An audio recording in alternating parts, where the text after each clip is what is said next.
We'll call the meeting to order. First item is Pledge of Allegiance. Please rise. I pledge allegiance to the flag of the United States of America and to the republic for which it stands, one nation, under God, indivisible, with liberty and justice for all. All right.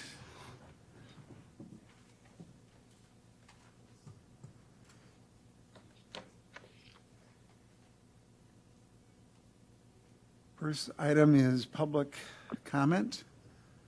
Nobody has approached either of us. We will then go on to the approval of the minutes from October 24th and November 2nd, which were in your packet. What are your wishes? Moved by Supervisor Hart, second by Supervisor Lemmer. Any discussion? If not, all those in favor will signify by saying aye. Aye. Aye. Opposed, no. That carries. Approval of October claims and question costs. That was sent out last week. Thank you, Christy, for getting it out so promptly. Any questions? Or what are your wishes? Chair Gibbs. Make a motion to approve the claims and question costs for October 2023. Is there a second? Second by Supervisor Lammer. Any discussion? If not, all those in favor will signify by saying aye. Aye. Aye. Aye. Opposed, no. That motion carries unanimously. And by the way, all members are present. So, claims disallowance, Dylan Lyon. Michael. Thank you, Mr. Chair. This claim is in your packet. Our insurer, WMIC, is recommending denial of the claim.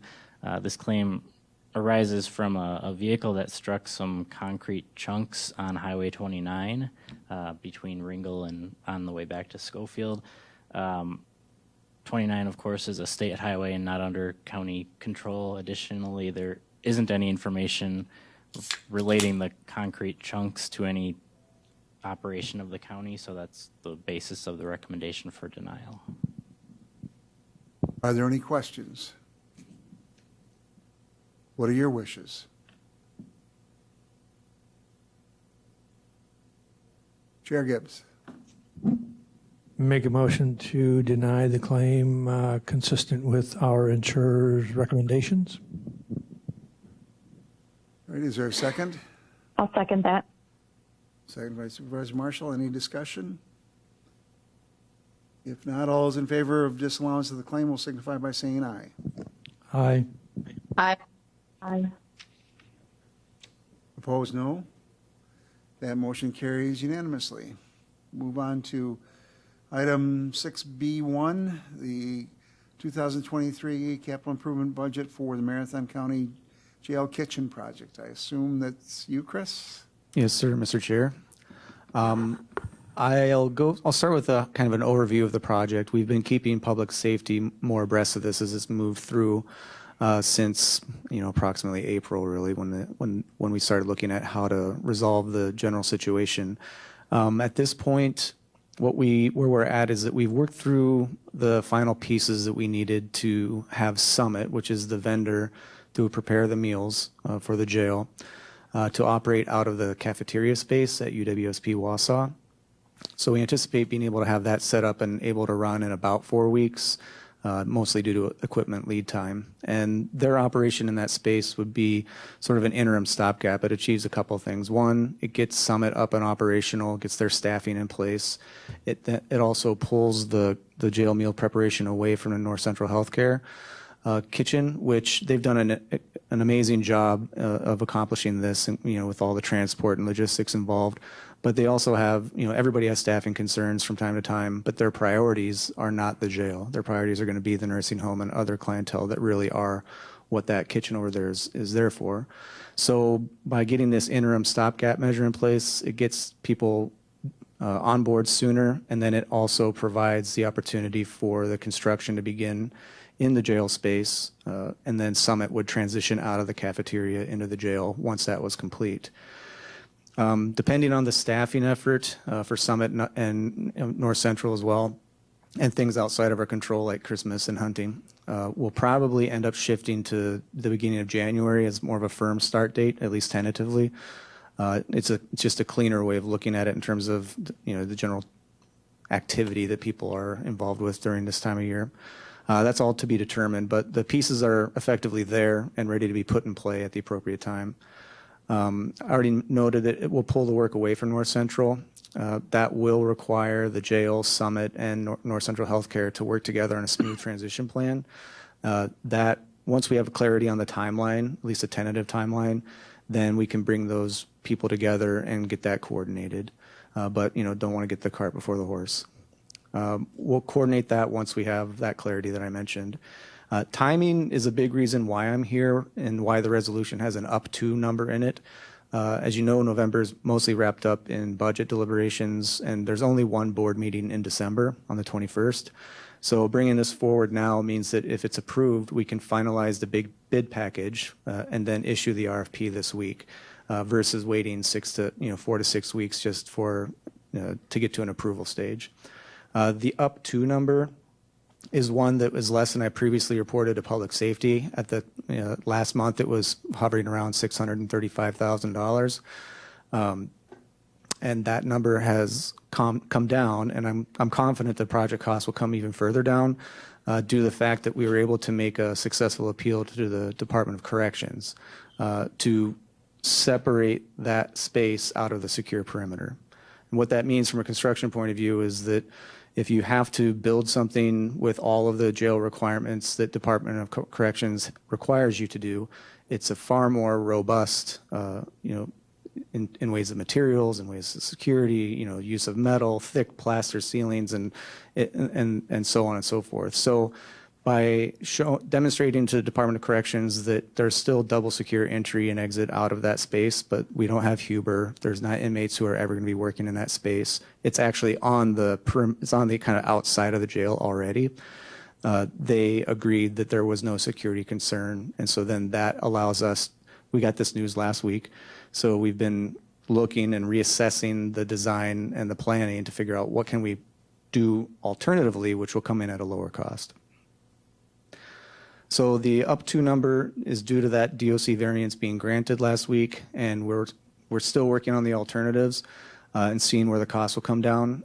Some costs will remain the same because what's in there currently, it was under the previous regime of it being a secure area. So, there's, I think it's like 6.5, 7 inches of plaster ceiling. There's a lot more. There's things we have to demolish in that space that will require more than you would normally do in a space like this. But the replacements will be the non-secure, or they don't have to meet those requirements. So that will be a big change. The $604,000 as an up to amount includes the need to move some spaces adjacent to the kitchen area.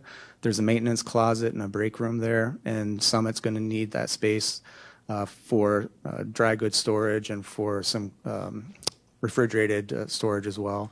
And so it's a smaller amount of the budget, but the point is to say that number, that umbrella, if you will, includes all of the pieces you would need to make that project whole. And finally, in the resolution, it does say to use ARPA funds. That's not me being presumptuous per se. It's just to say it's a placeholder. Obviously, this committee and the board will ultimately decide where the funding would come from if it was approved. The only other clear path, I think, for the funding amount would be through contingency. But again, that's up to you and the board if you decided to approve this. But I'm happy to answer any other questions you have.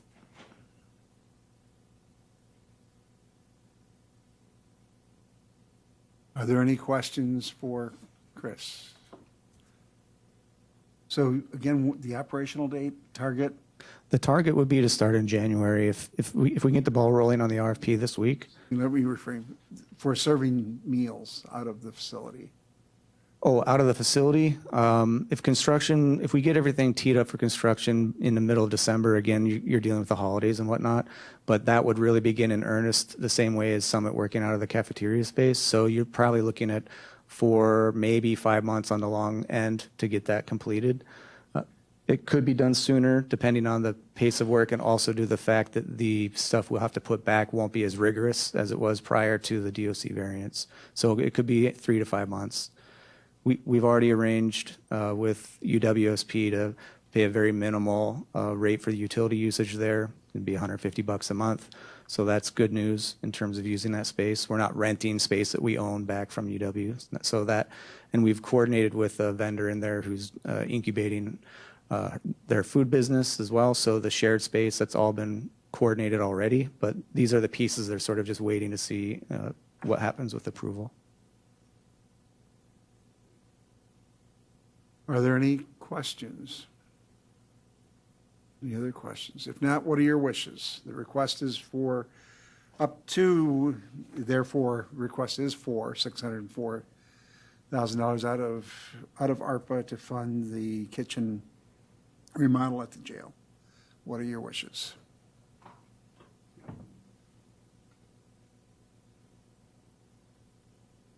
That means I'm looking for a motion. I would make that motion. Moved by Supervisor Lemmer. Is there a second? Second by Chair Gibbs. Any discussion? If not, all those in favor will signify by saying aye. Aye. Opposed, no. That motion carries. It'll be on the agenda then for tomorrow. And require a 2/3 vote. All right. We will then move on to proposed budget amendments. The first items under B2A is a resolution for the Social Improvement Fund by Supervisor Baker. Supervisor Baker, would you like to introduce your amendment that you've circulated? Sure. I primarily came just to answer questions and if there's any questions, but essentially it is a resolution to transfer funds from that were designated as social improvement fund, not actually necessarily take those out of the social improvement fund balance, but slow the growth of the social improvement fund. And depending on how expenditures actually happen, it could impact the social improvement fund balance. But the it is basically adds fund balance to the social service revenue line. I believe there's a potential for that to therefore not impact the $6 million reserves, but I'd ask Christie about that. And then it's offset by sales tax. So it increases the sales tax that goes towards debt levy by $1.5 million. And again, I'm happy to answer any specific questions. Thank you. All right, Chair Gibbs. First, I want to thank Supervisor Baker for bringing forward this resolution and brought to light what, one of the challenges that we had with Kayenta and how the challenge of the social improvement fund wasn't being calculated and rolled over per even our own ordinances or our policies, I should say. But, and I also want to thank him for bringing forward his proposed debt policy or debt restructure to pay and looking at how we're going to structure and pay for that roughly $100 million worth of debt that the county currently has. The thing that I guess I would ask is, you're using $1.5 million currently out of the social improvement fund to reduce debt levy. And in doing so, you're increasing the sales tax. So I get that. So that it's just $1.5 million out of social improvement fund. Your term was slows the growth. Unknown what the growth, if any, is going to be for 2023. We haven't finished the year yet. We don't know what those costs are. But if I look at your plan, I just want to understand in 2025 The sales tax goes to, that to cover the debt is 4.15 million, which is effectively $1 million greater than was currently used in this budget. Is that correct? That is correct. So the contribution from slowing the growth of the social improvement fund, or depending on how expenditures end up, maybe reducing the social improvement fund, would be 1.5 million in 24 and then 1,051,000 in 25. And I had asked the finance director to provide a estimate for what she expected the growth in the social improvement fund to be in 23. And I would say that she doesn't feel certain in that estimate, but I believe it was 1.25 billion. She can address that. I took the last 4 years outstanding amount that was the county's portion, which was 1.2 for the, let me get my email. I wrote a big long one. I think the total amount that would be available was 60% of that, which is a little under $750,000. But I did do a spreadsheet on that.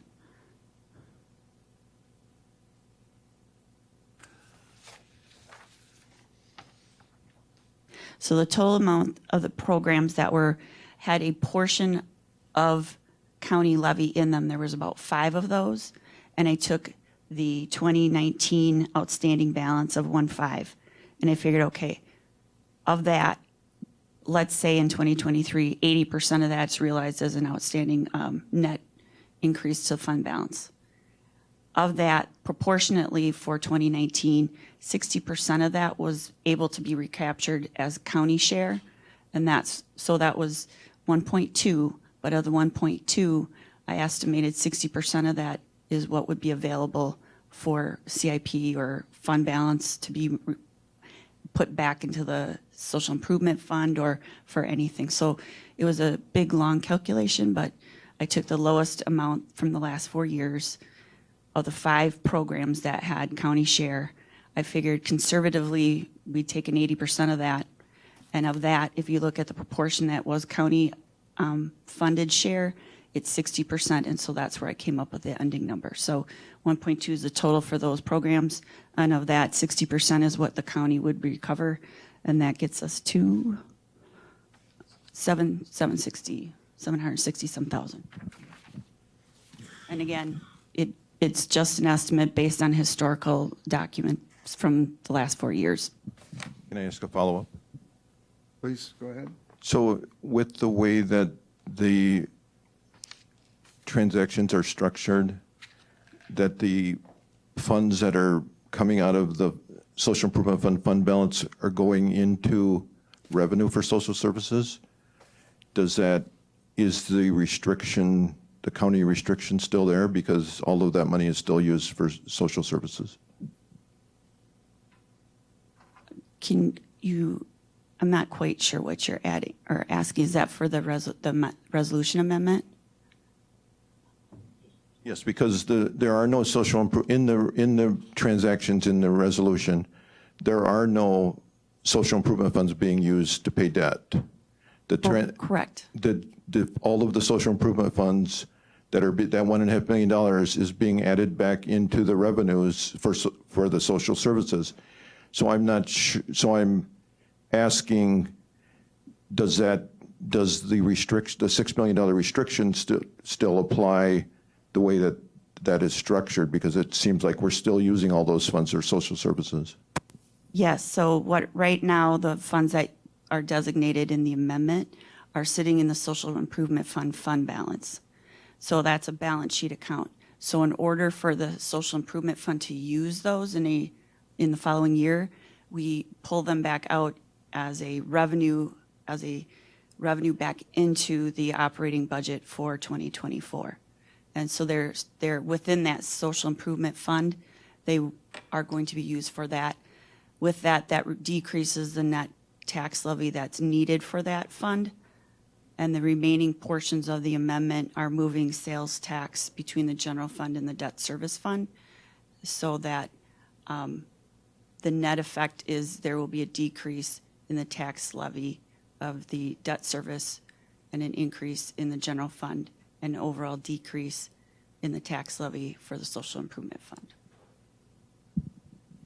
That didn't quite answer my question. So if we take, so let's say we do the alternative and we take funds out of the social improvement fund and put them in this CIP rollover. Those funds are limited to $6 million, correct? Roughly. They would be limited to from the prior years, they would be limited to the 6 million plus or minus anything that is added or subtracted from in 2023.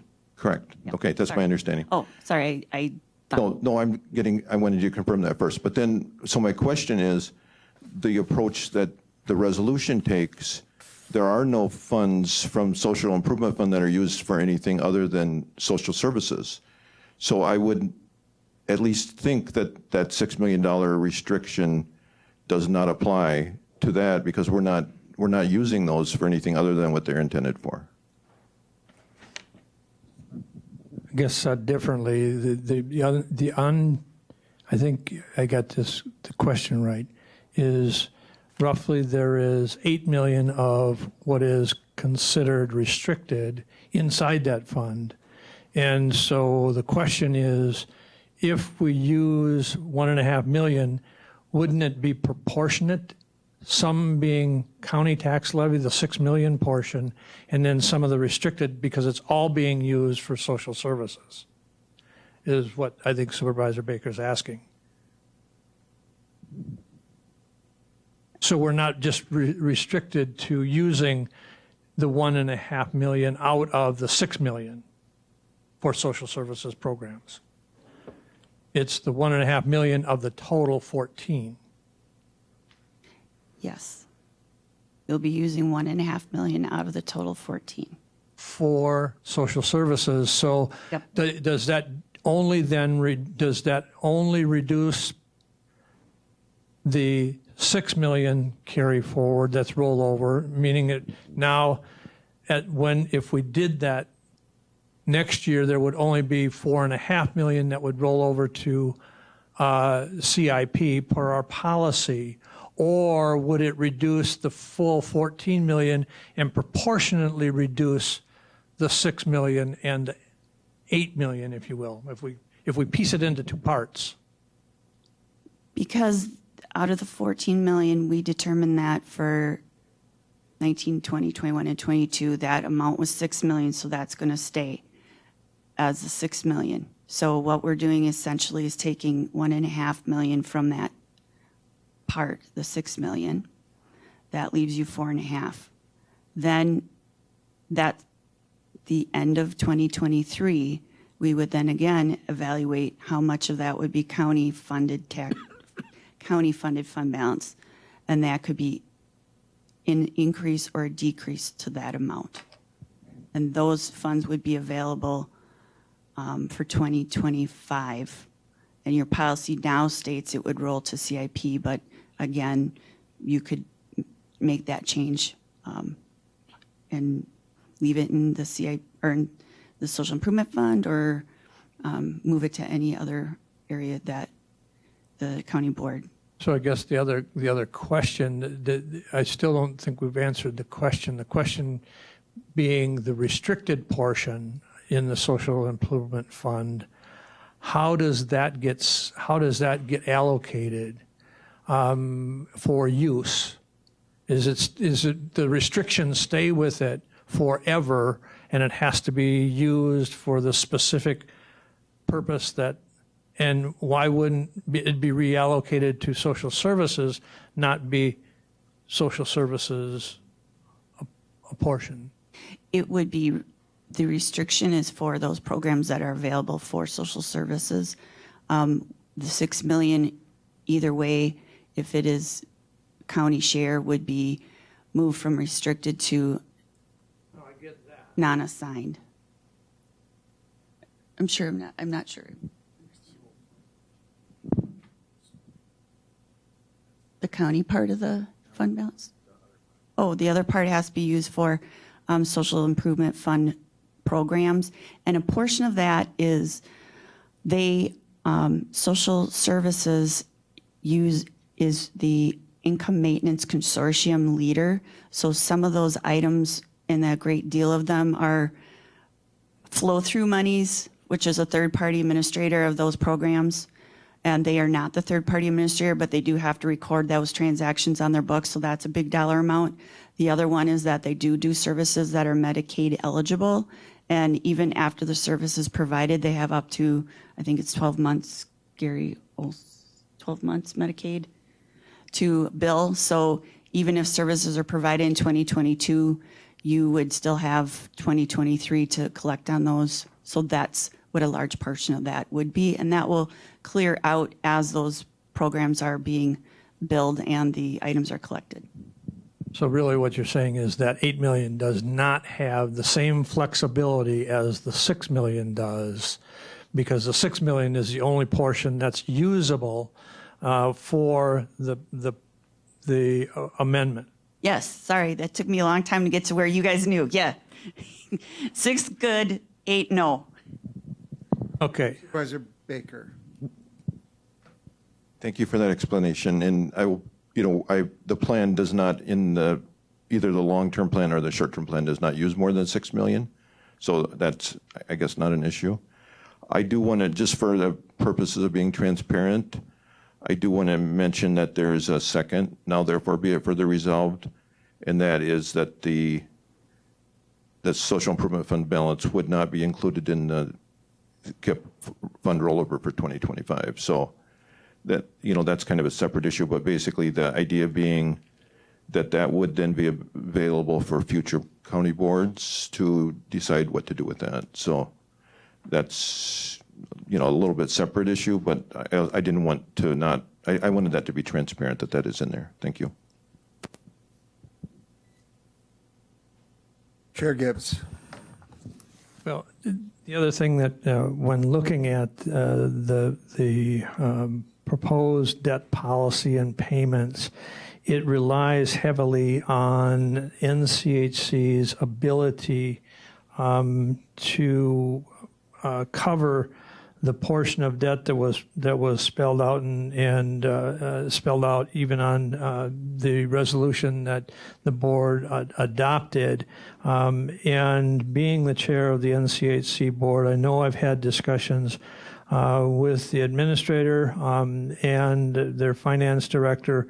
And I think one of the challenges that we clearly have is twofold. So we're really now, I think I'm getting at least a true understanding of what at least Supervisor Baker is proposing is effectively $1.5 million of the social improvement $6 million fund, if we'll call it something, plus any inclusion of any additional dollars from the 2023 once that's determined, using $1.5 million for effectively debt service, even though it's being put back into social services, and then we're increasing the sales tax, but it's still using $1.5 million shortcut to say we're using that to reduce the tax levy debt service by $1.5 million.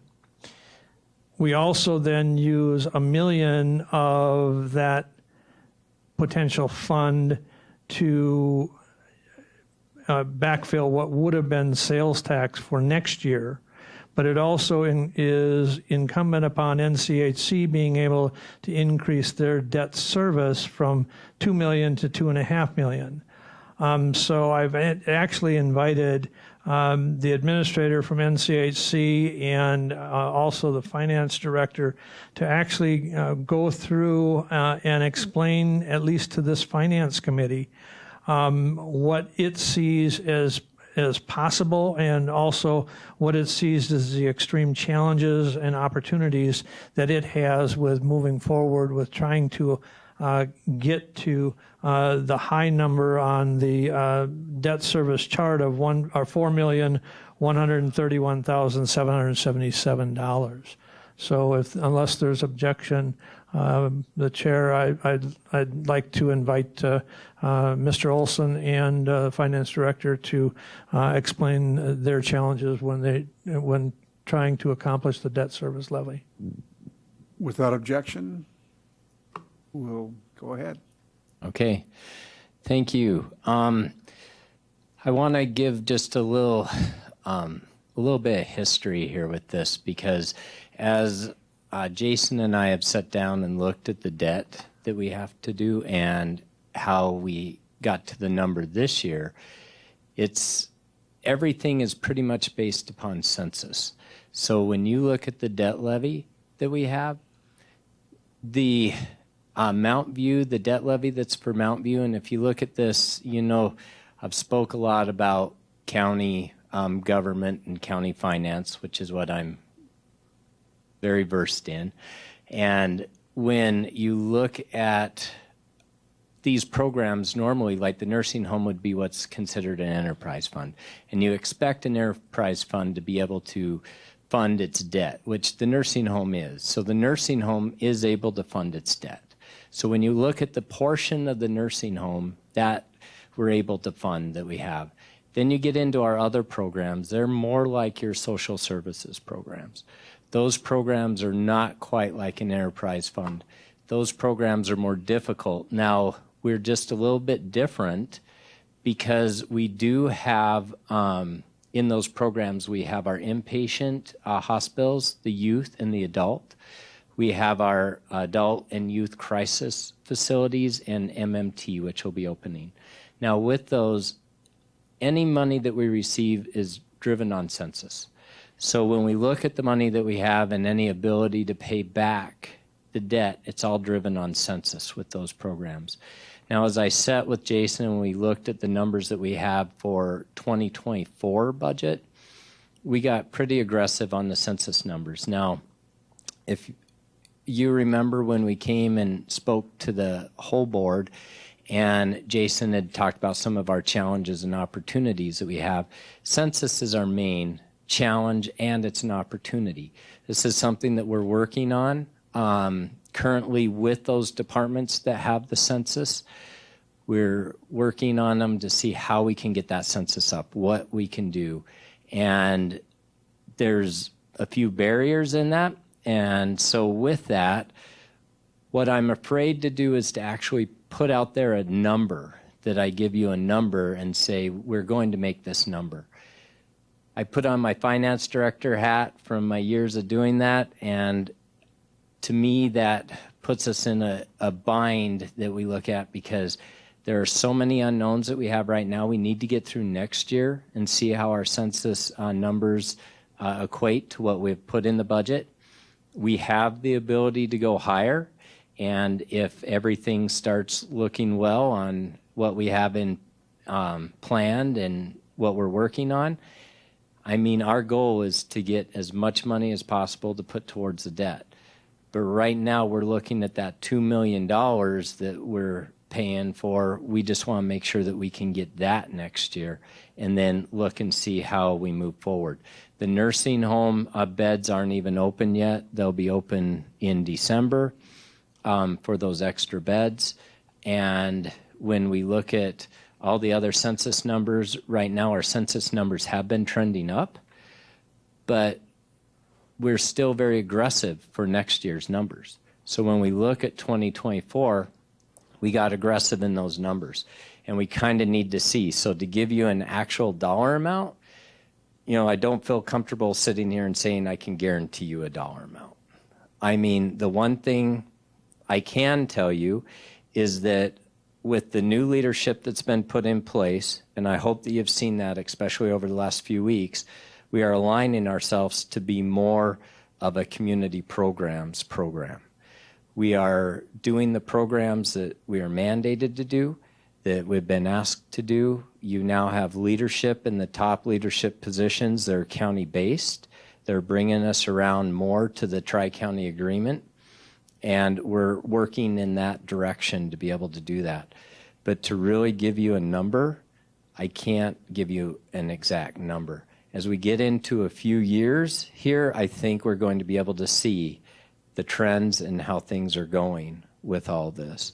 And it was when we initially put together the debt service payment was one of my things. I can tell Lance that I was very nervous with the numbers that we had there, because especially these first years when we needed to see how everything was going to turn around and how things were going to go. So unfortunately, I really can't give you a number. The $2 million that we have right now, that's what we're looking at. And right now I'd feel pretty confident in saying we're going to do our best to hit that number, and then we're going to look forward after that. But I can answer any direct questions with that.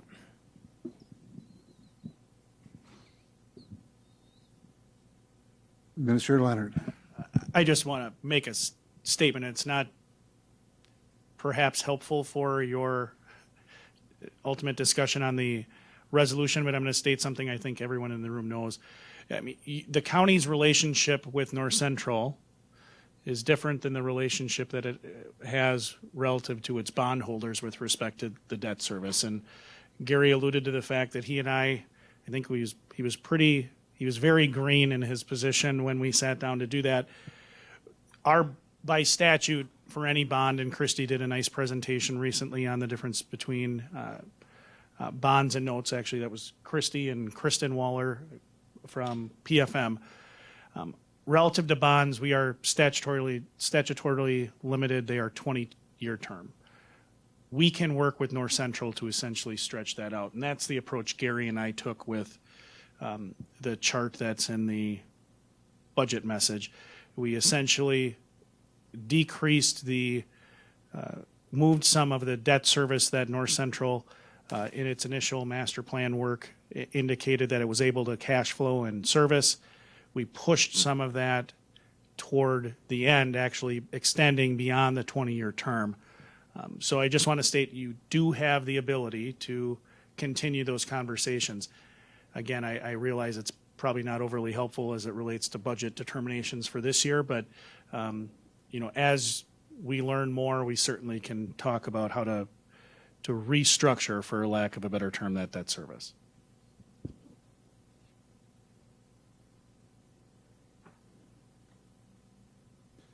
Chair Gibbs. Well, I think it brings to light the one question I guess I would have, Gary. I know when you were working on the budget to get to the quote unquote $2 million of debt service, if you will, that we're potentially looking at a long-term servicing on the bonds. There was some increased funding that Marathon County provided for services that had not been paid for in the past. Short of that, along with the aggressive approach that you've used for staffing and for numbers in the nursing home, numbers in the inpatient hospitals and stuff, but short of the additional funding coming from the county, the question becomes, would you even been able to get to the $2 million for 2023, at least for the initial budget itself? No. So we needed that, and we're grateful. We were working out different areas that we needed to do. We had some huge hits that we had because supplemental payments were one of the hits that we had that we did not rely on those because of what had happened as much in the past. Still relying on them a little bit. And hopefully those don't change more on us or else we're in trouble. Also, with the potential sale of Pinecrest, we took Pinecrest out, which changed around some of our allocations. So there were, as Jason had alluded to in the presentation, some headwinds that we hit, very strong headwinds, and without getting creative on what we were looking at for counties to pay, the budget would have been very difficult. Well, I think that really lends itself to what I had originally talked about before, and that was structuring and understanding what a comprehensive long-term debt service strategy is going to be and how we're going to achieve that. And I really am concerned when we sit there and try to saddle another, and I'll call it another department, because it's NCHC, I would label now as a department of Marathon County rather than a separate entity, and funding, to pay for the levy there, or pay for the bonding. And I think that begs the question, what is our long-term comprehensive plan to manage a couple of things? Manage, one, the debt. Two, manage the property tax levy as it relates to debt levy, as it relates to the property tax levy for the taxpayer in Marathon County. And I would hope that we'd have those discussions and not adopt a policy where we currently are still using one-time money that we don't have long-term ideas on. And so for that reason, at this point, I can't support using really $2.5 million of the $6 million plus whatever gets determined for this year out of the social improvement fund and use that for debt levy on the property tax rate.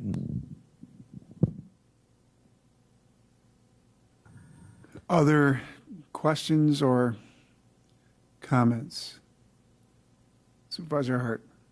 Thank you, Mr. Chair. And I think this is a point of clarification that I need, because from my understanding, we're tying our long-term debt policy to whether or not North Central Healthcare will be able to make these payments to us within a set amount of time. What do we do if they're not able to make those payments as it's set here? I mean, what happens to the county finances if we've set our entire policy? Yeah, that's exactly We're essentially obligated what to I'm pay asking. it. So, yeah. And what would be the options to pay it then if we've tied a debt policy to something that might not be able to be paid in the future? That would be something that I believe the healthcare center would need to communicate with the county, because at this time, this is the payment schedule we have. So I guess knowing where we're at with them would be the first thing you would want to do. The issue isn't necessarily our long-term debt policy, because we've got policies that are spelled out in our code of ordinances and the other things relative to borrowing. The issue is, how do we pay for the debt that we have, which is a separate issue in so much as we've incurred it. We brought the resolution before the board, and that took I think 3/4 vote of all members to get it so that it could be above the levy line. And we've been looking for ways to keep it below the levy line, but that's really the issue at hand, not necessarily how we go and approach future debt, but how we deal with existing debt. If I can add one thing, I mean, to your simple answer to your question, how do you pay for debt? Your options are, as pretty stark. There's the debt levy, which, as to use some parlance that we've used in our orientation that Chair Robinson just referenced, which is kind of above the operating levy line.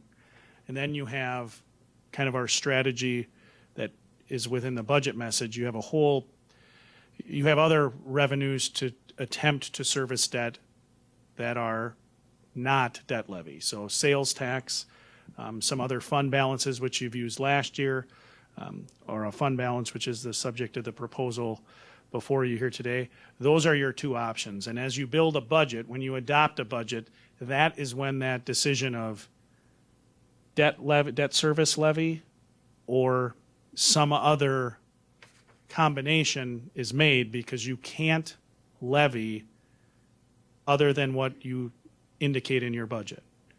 You can't, if the debt service payment comes due in February, which I just leaned over and asked, when does that come? And Christie thought it was sometime like in February and December. We can't go out in January or in, let's say, October to get tax levy through for debt service. You get to do that through the annual budget. So kind of that strategy question of above the levy limit, above the operating line or not, is made through the budget. I hope that, from a simple standpoint, answers the question. Supervisor Baker. But as part of it, I'm kind of repeating what Administrator Leonard said, but it's part of the answer to Supervisor Hart's question. If 4 years down the road, 2 years down the road, the North Central Healthcare comes back and says they can't cover the portion that was agreed upon, A, that will be painful. B, we'll push back, and C, we can put that on debt levy at that time. We're not making a decision today that keeps us from putting that on debt levy in the future. Thank you. I just want to interject, and Supervisor Baker and I had a chance to talk a little bit before the meeting. One of the concerns that I have about taking fund balance, and I think we're sort of in a shell game to a degree where others, but if you look at our KIP fund balance, in 2018, we applied 2016 fund balance at $3.4 million, and we've gone up in 2022 with we had almost 8.4 million in fund balance carryover. That was the first year of the COVID pandemic and things shut down, and there were extenuating circumstances, other revenue sources that led to increased funding and a greater fund balance in 2023, and reflecting 2021 of 6.1. But the average over the last 7 years is 4 million in KIP fund balance. We've been spending on average 33.5 million. We've borrowed over that period of time. Through the KIP, there's been borrowing outside of that $39 million. We've taken money out of the highway fund reserves, balance of 15 million. We've allocated, and we just allocated more money. We've allocated 12.138 million of ARPA funds. My concern is our ability to sustain and cover our capital costs going forward. And while one would argue that the social improvement fund balance should go for social improvement issues, I would argue that the social improvement, those activities within that fund, if it's excess revenue that the county contributed, should go into the capital improvement fund to give us the ability to avoid debt going forward. And I'm concerned about our ability to manage projects going forward without bonding, and we borrowed at some historic low rates in the past. We won't have those same historic rates going forward. So if we can avoid bonding through honoring our resolution from 1989 and maybe policy from 2004, whatever, will create opportunities for us to avoid that. Our capital improvement fund, we've got pressures relative to rolling stock. Is that funded through levy, or is it funded through KIP? I think historically it's been funded through both. And I think Supervisor Baker raised the issue.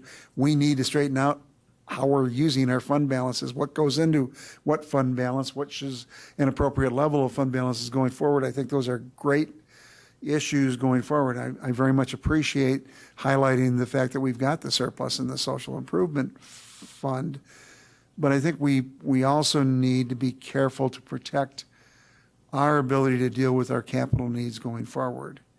And that's one of the concerns that I have about this proposal. Chair Gibbs.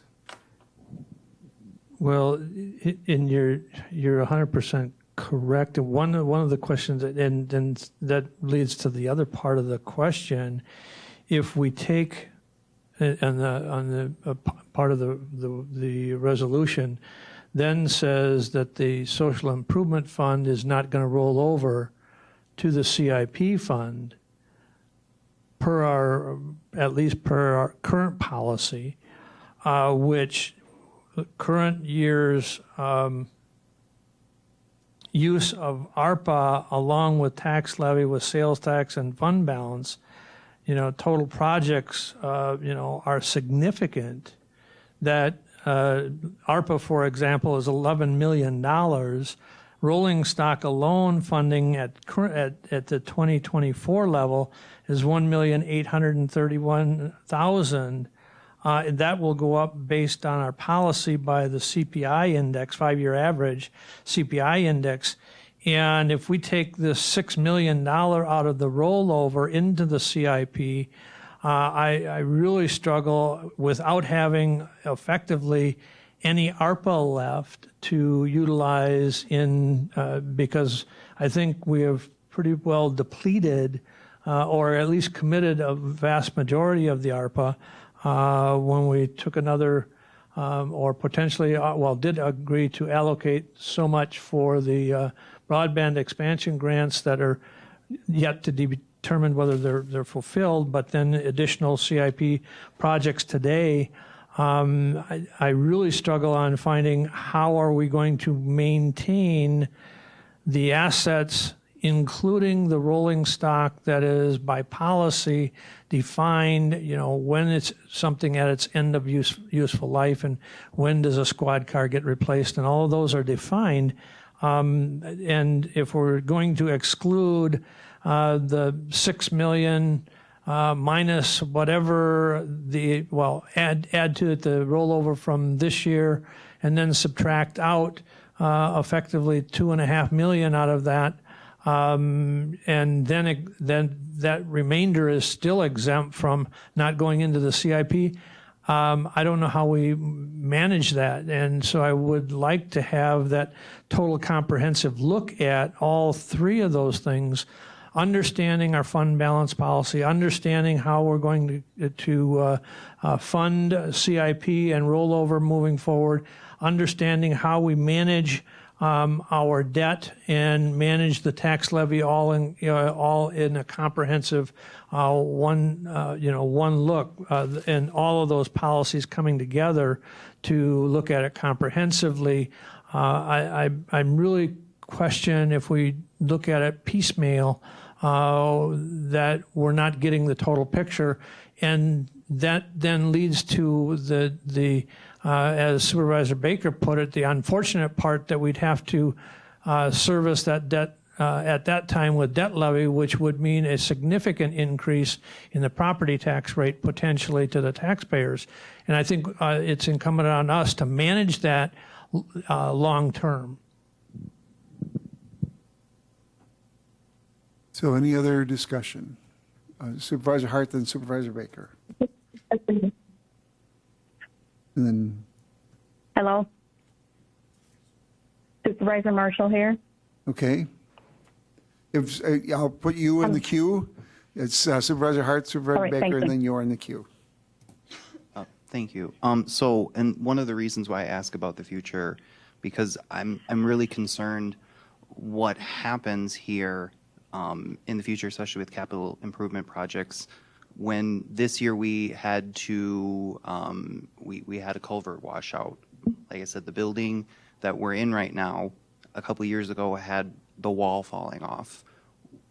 What kind of position are we putting ourselves in year after year when we are taking from our fund balances and we're not going to have the ability to pay for things in the future with no other option but to take out more debt or significantly increase levy?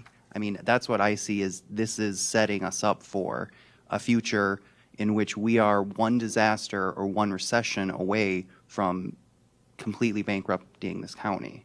And I know that's very alarmist, but that's where I'm seeing this path. So last year we spent from fund balance. This year we're spending from a different fund balance. I just see that as really fiscally irresponsible to keep on essentially using our savings account to pay for our debt when we have, what happens if we don't have net new construction or an increase in property values as we've seen. What happens in that future? That's why I'm asking those questions, because that's what really concerns me about this policy. Thank you.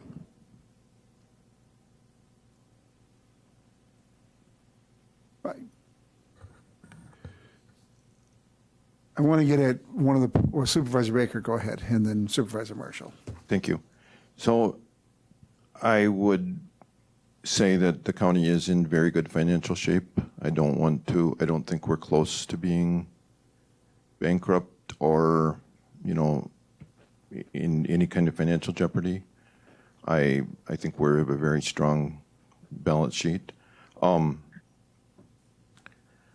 would say that basically the discussion that I'm hearing is that we should raise taxes this year so that we don't have to raise taxes as much in the future. I would expect that most of our constituents would not go for that argument, that they would prefer us not to raise taxes this year and then do our best to also avoid raising them in the future. And then as far as the resolution where we're not including the balance for CIP fund rollover in the calculations does not inhibit a future board from using those to using those in the future. I'm just saying we don't put them in the calculation, but that's still, it says provide future county boards with resource and flexibility in providing for the future expenditure needs of the social service department and future potential debt service. So I've done quite a bit of thought and research and discussion on this, and I have a column, I have started a blog, it's supervisorbaker.blog. So I have quite a bit of detail in there, so that may be helpful if people would like to look at that. Thank you.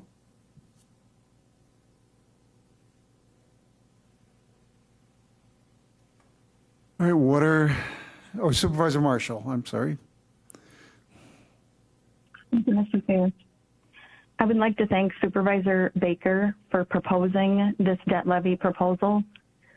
It is the only proposal that has been made. We've talked for months, up to 12 months, about the need for a debt service levy proposal.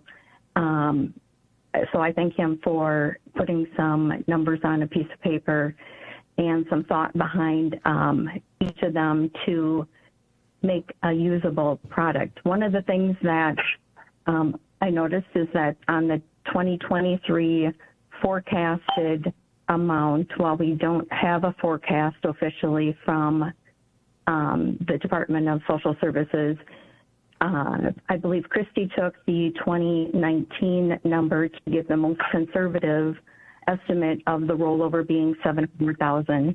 However, if you take the last 3 years and average them, it's $1,788,000 is the county's portion of the excess that rolled into the Social Improvement Fund.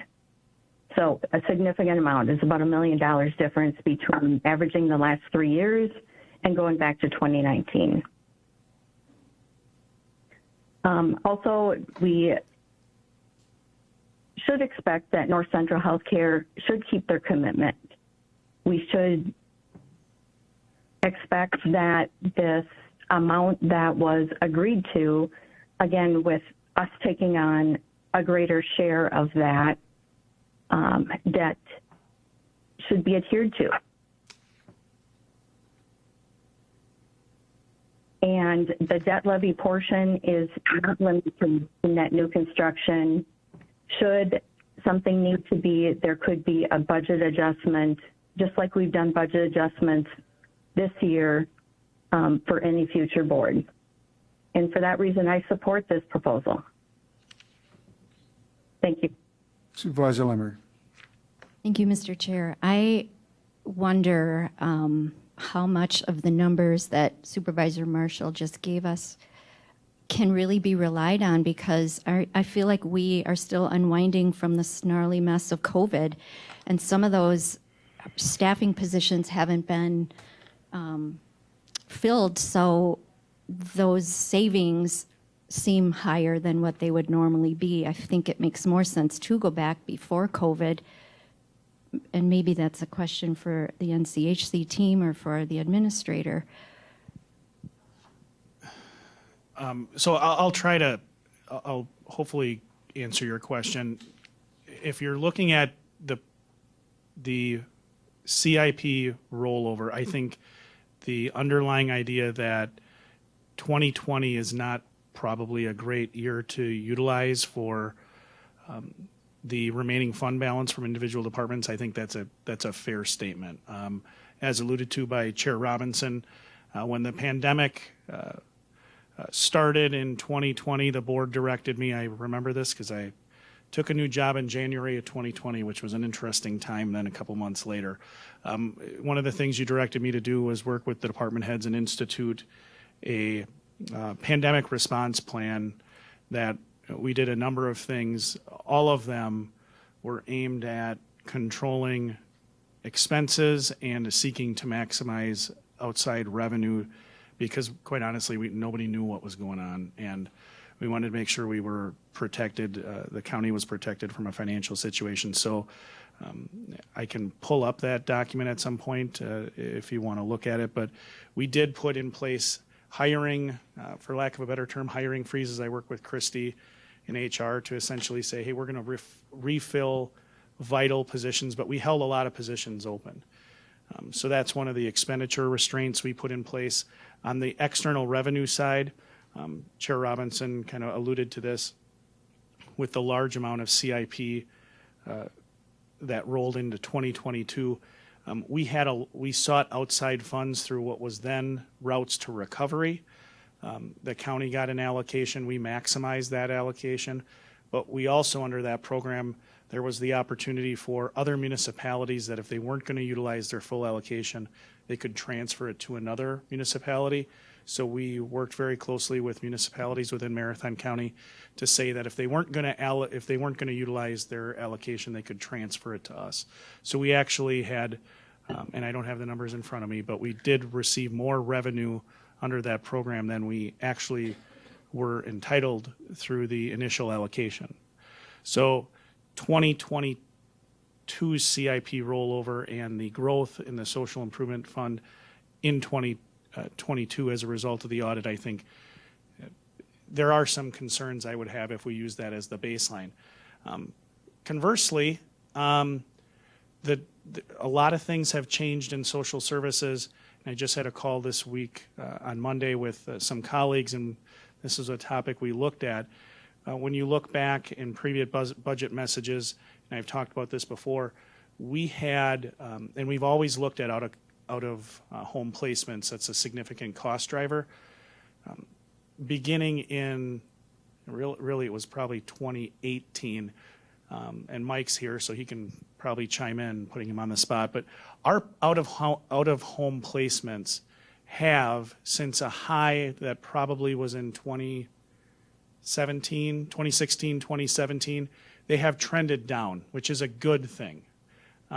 They're not only expensive, but placing children out of home, all the data shows that it's really not a great, it's not correlated with great outcomes, both in the short term and in the long term. So Marathon County also is not unique in that. That was the conversation I had with my colleagues earlier this week. We've all, the counties on the call, have all seen those placements going down, which is why you see in our budget this year, certainly the number of out-of-home placements on the child protection side is budgeted lower than historically they have been.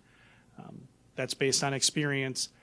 It doesn't save you a lot of money because the placement costs have correspondingly increased. But so I'm not giving you any great information as to, what crystal ball to look into. I think arguments can be made on kind of both sides that maybe 2019 isn't a great year to look at because our experience relative to child protection is different. At the same time, certainly 2020 isn't a year I would look to say this is indicative of what we would have in terms of year-end balances rolling over, because we didn't fill positions. We had other revenue coming in, so it's really a complex analysis. I would say again, the benefit of these discussions is you generate a policy, and clearly we didn't kind of scrape, for lack of a better term, scrape those funds into CIP going back to 2019, and that's accounted for that balance. You have the discussion now of what to do with it.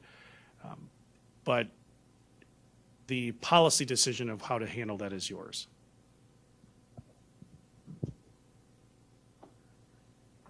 What are your wishes?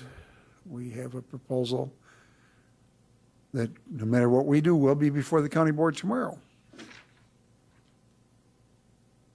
Supervisor Baker, are you, I saw you reaching, oh, I'm sorry. I thought you were reaching for the microphone. What are your wishes? What are your wishes? If we don't have a motion, it will die for lack of a motion. I think this will be going before the board tomorrow, so there's no recommendation based upon no motion.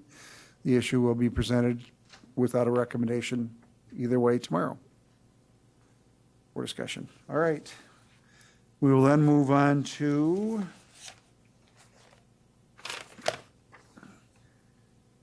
Supervisor Marshall, resolution on consolidation and sale of property.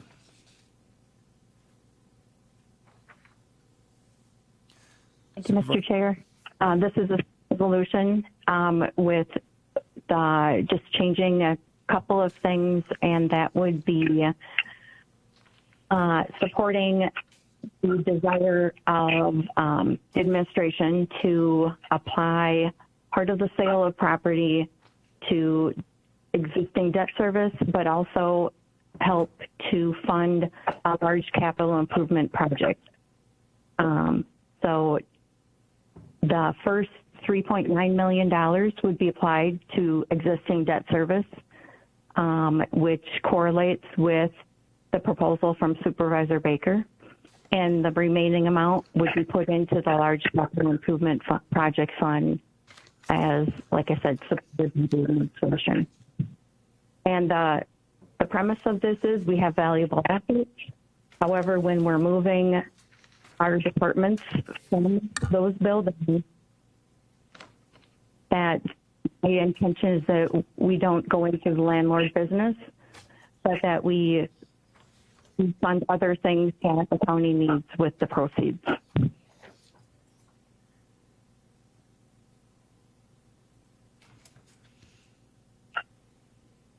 Are there any questions for Supervisor Marshall?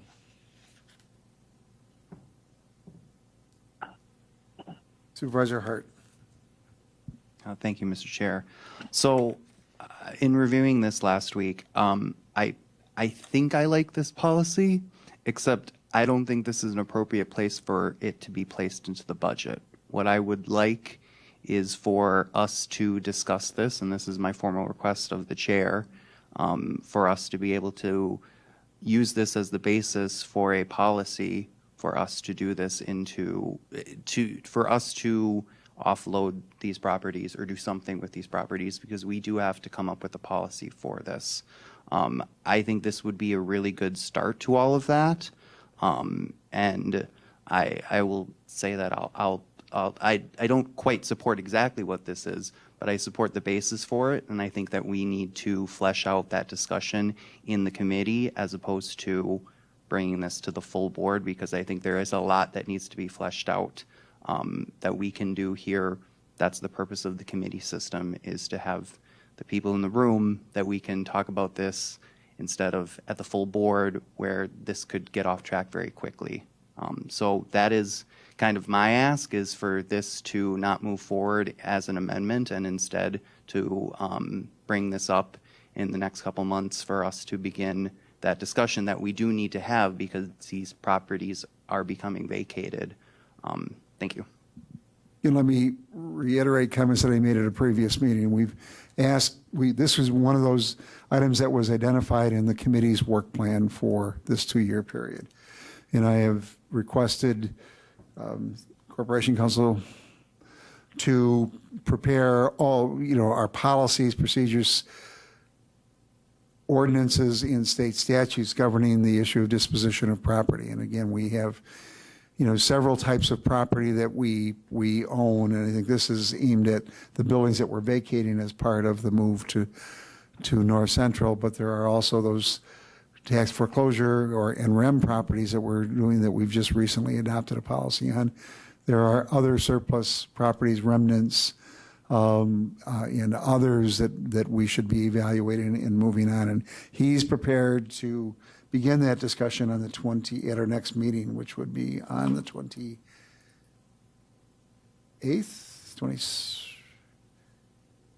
21st.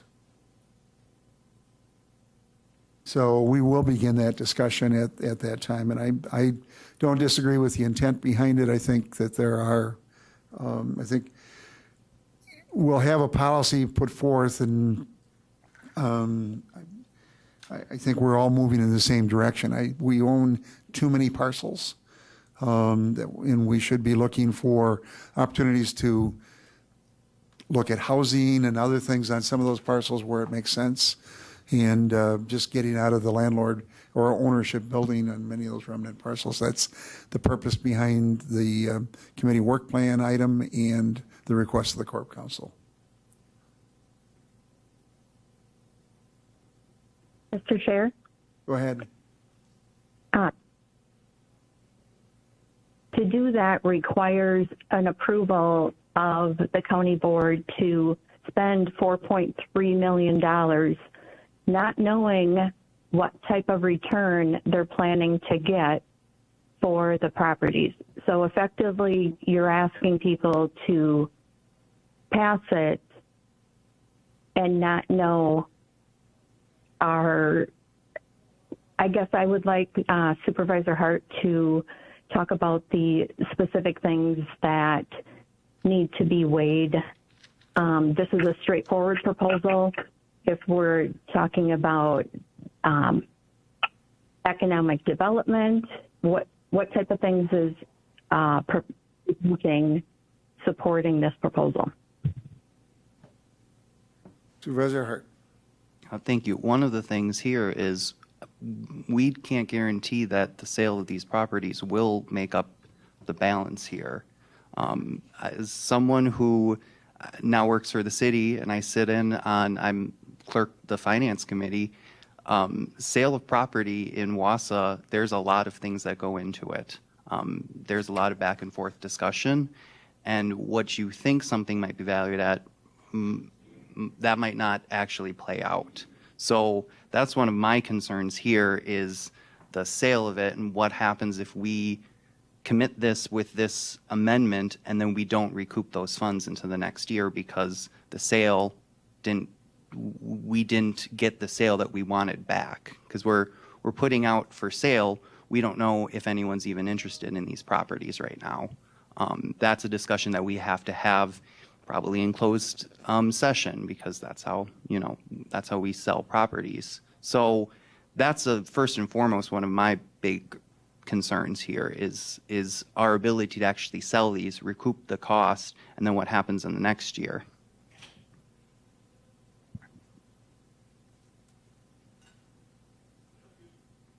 There is no debt service fund in 2024 or 2025 in that $3.9 million.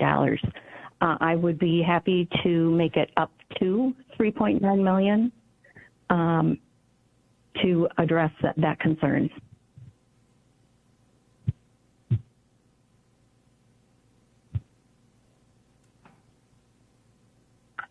Chair Gibbs. Thank you, Mr. Chair. Well, the one I do think that it's long overdue that we have a discussion about disposition of excess properties.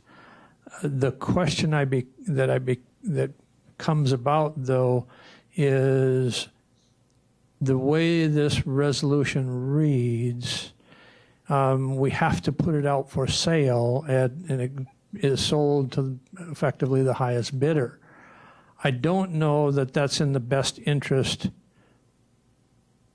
potentially, it could be, I'm not saying that it is, but it could be the best interest of the taxpayer. But I would like to think that we would want to do the approach a little bit differently, because now we're already in a resolution telling the potential buyers what we think we should get for it based on some estimates of today, but what's that value?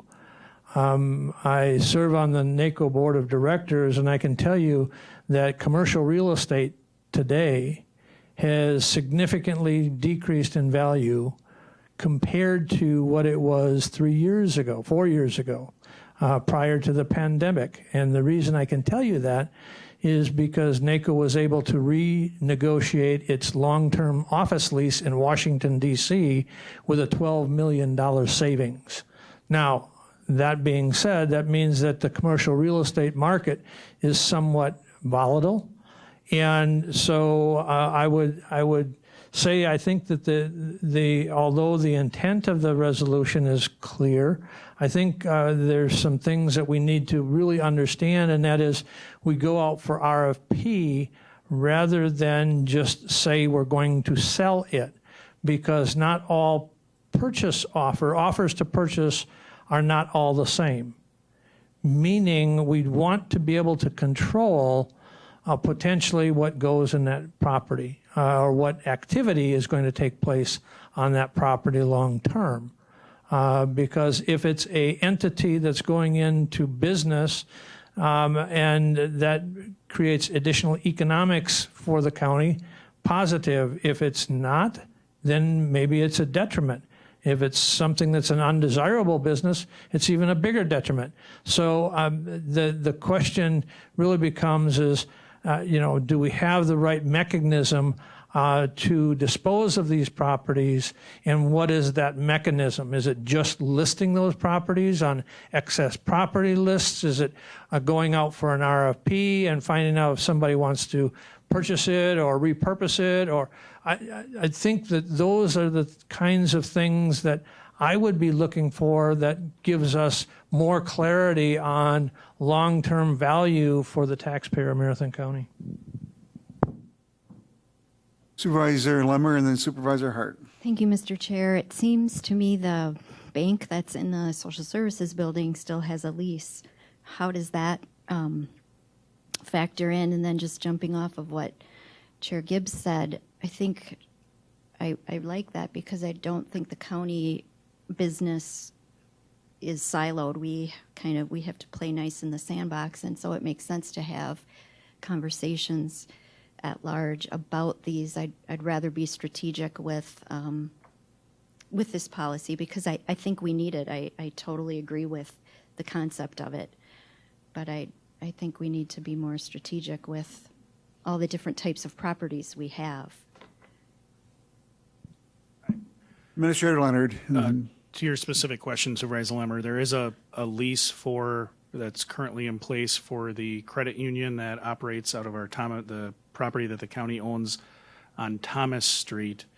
I apologize, I'm looking through the resolution right now. I don't know that it references specifically the Thomas Street or River Drive, but I think those are correct me if I'm wrong, Supervisor Marshall, I think those are the parcels you're talking about. And the only other thing I'll say is currently your policy, if we did put out a request for proposals and the board approved selling property, those funds, as I understand it, would go into the general fund. So as I read this resolution, it would specifically, if properties were ultimately divested, it would essentially set aside those funds to be used for that debt service. But that's my quick read. I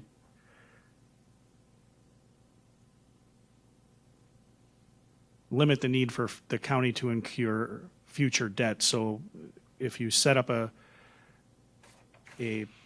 fund that essentially allows you to do that, which CIP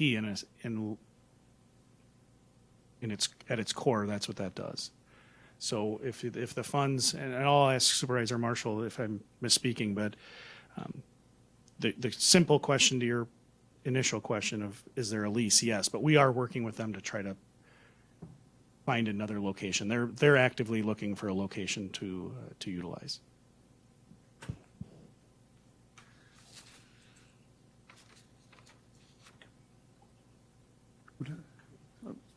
Go ahead, Supervisor Hart. Thank you. Another thing that we have to consider here is the potential that a lease or an RFP or whatever that may come, that'll be the decision of the board then to make that decision ultimately, which gives us more control over it versus if it just goes for sale and we don't know what happens there. Another thing too with putting it for sale is that that area by the river, that's an area that I represent, that has some environmental concerns down there. Because it's next to the river, pretty much anything that was built next to the river has some sort of environmental concern with it. I believe that area in particular, there was a sawmill there, so that might have done damage to the structure of the soil there. So we might have developers who aren't interested in building certain things there, which will, again, put us in a situation where we're committing ourselves to selling this property and might not get what we think we're going to get for this. Those, like I said, these are a lot of concerns that I think need to be hashed out in this committee when developing a policy, which is why I would prefer this I would prefer us to continue this discussion in the committee so we can create a policy outside of the budget. Let me just point out that the board will ultimately develop that policy, but a question of Mike, relative to the conveyance of surplus property, what is the board's involvement in the conveyance or transfer of ownership or sale of property? Is there a board review function, an approval function, or is that an administrative function? As far as determining the terms of the sale of any county-owned property, that is And a conveyance of the transfer of the property. So ultimately, so you reach a deal and for the conveyance. Who makes that final decision? the board. So ultimately, anything needs to come back to the board. That's correct. Statutorily, the board is empowered to buy, sell, lease county property. So that is a board decision. Whenever that transaction occurs, the board would have to make the final decision. And typically in the past, when we've engaged in property transactions, the initial negotiations are done with the understanding that it's all contingent on the board approving at the end of the transactional period, approving what ultimately happens.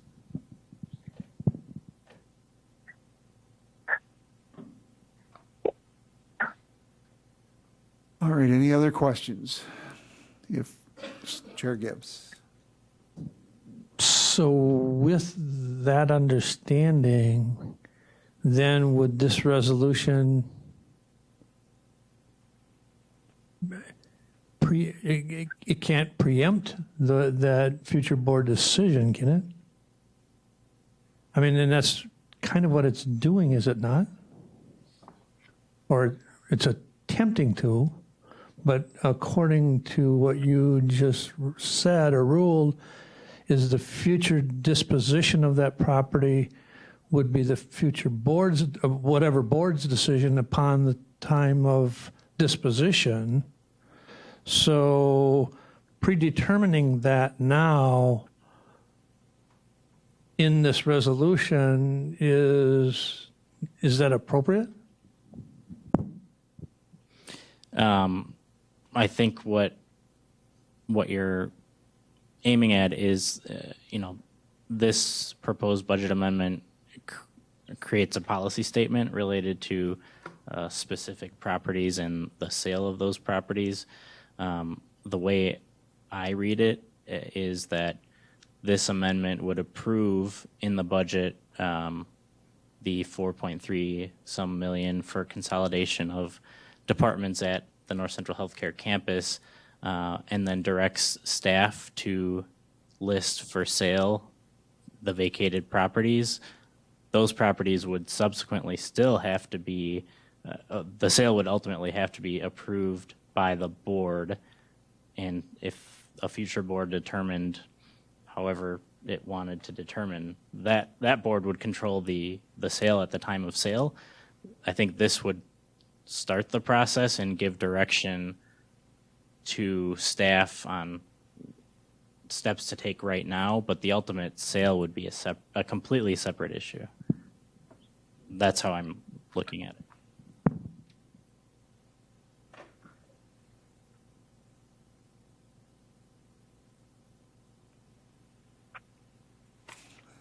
Any other questions? If not, what are your wishes? What are your wishes? What are your wishes? I'm sure this is one of those items that will show up tomorrow as well. With or without a recommendation. With no motion before us, that issue, we will move on and I'm sure revisit that issue tomorrow. All right. Next, are there any additional amendments? Supervisor Baker, you submitted later the library amendment. Do you wish to bring that up now or offer it tomorrow? If there's questions, I'm happy to answer them. Otherwise, I would just offer it tomorrow. Are there questions relative to the library that was circulated with the entire board? Supervisor Lemmer. Thank you, Mr. Chair. Supervisor Baker, can you talk about on the seventh whereas where that 652,323 number came from, where the 996,438 right above it came from 2022, and then down in 9 and 10, well, 8, 9, and 10, there are other numbers. Can you just talk about where those numbers came from? Yes, I'd be happy to. So I don't mean to repeat myself, but on my blog, supervisorbaker.blog, I have a complete list and documentation of all the numbers. So that's available to all the supervisors and to the public. So the 996,438 came from Christy, from Finance Director Palmer. She sent me the transfers at the beginning of this year. She didn't send them to me at the beginning of this year. She sent them to me recently, the transfers that were made at the beginning of the year. If that is incorrect, she can correct me, but I'm quite certain I have those numbers right. The 652,323 is a projection that I made. I will, as at the end of going through the numbers, I will like to ask Administrator Leonard about that number. So the next, whereas down 3,438,220, that is the proposed tax levy in this amendment. That's not what the levy is now. The projected expenditures of $3,280,000 this year, that is just based on the library reporting for 9 months multiplied by 12 divided by 9. So that I expect that number is a little bit low. So the 2024 increase of 4.8% is probably a little higher. It's probably closer, maybe 100,000 more than that. So that there probably was not that much increase. So then basically the next whereas the library levy of 3,438,220, again, that's a levy that would be if this amendment is adopted, not the levy that's in the administrator's budget message or that was the HR finance budget. The non-levy revenue of 123,153 comes from the library budget request. And then the 226,494 is just the amount that's different from to make it to meet the 3,787,867. That 3,787,867 is about $2,000 different than what the library request was. Finance Director Palmer had me change it. I had that number in there that way, and then I changed it to it was like 1,960 or something, is around 2,000. So I'm not quite certain that $2,000 discrepancy between what the library request and what the counties, I think that maybe had some Kayenta workday adjustment error. I'm not sure. The difference is 1709, and what happens is in Adaptive, the software we use, the library is instructed to use the library cost center tag, but there's also a library unassigned. And so if you run all of them combined, which we didn't know until after we got the results back from the departments, it was included on that side. That's the only reason that was out Okay. there. So then the whereas the library capital fund balance is estimated to be approximately $291,221. That comes from, there is a 600 and some thousand, I don't have the number right in front of me, but 650 maybe. And I know that's not the exact number, it's in my blog, that was, I believe, and it's going to be clarified, I believe that maybe capital fund was just set up recently, and the let me scroll back up here. The 996,000 was divided into two different funds. But if you take the amount that was in that library capital fund at the beginning of the year, which came from Finance Director Palmer, and then subtract out the amount that was in the October library financials or packet, the financial statements in the packet, and then interim, Chris, do you like me to call you interim finance or interim facilities director or deputy? So Chris sent me the list of what they're working on as far as what it could come out of that fund yet this year. So I subtracted those two off, and all those items are shown on the blog and calculations. So that's where that 291,000 comes from. And then the next line down, so we had a lot of people talk about defunding the library at our educational meeting. The resolution increases the library tax levy $220,535 compared to last year. It's $165,000 less than what the county administrators increased. So it's 6.7% increase. The county administrators' budget message increased the tax levy by 12%. So I think that covers all those numbers. But if I missed something or it wasn't clear, I'm certainly having to try to be more clear. I do have a question for Administrator Leonard, if he could, in the 2024 budget message, it says that the library fund balance is projected to be around $360,000. And I would like clarification on where that came from and if that included, if that was the projection for the total fund balance, or if that was just a projection for the general fund balance. Thank you. Sure. So when you say general fund balance, you're talking I just want to make sure I'm using the right. The library fund balance. But you're talking the allocation to the library, their annual operating allocation is the general fund balance, and the capital fund balance, their reserve, So if you look at the numbers that Finance Director Palmer sent me, there is two entries. There's actually three entries. One of those was interest, but there's an entry for library fund balance, and I think it's referred to as general fund balance.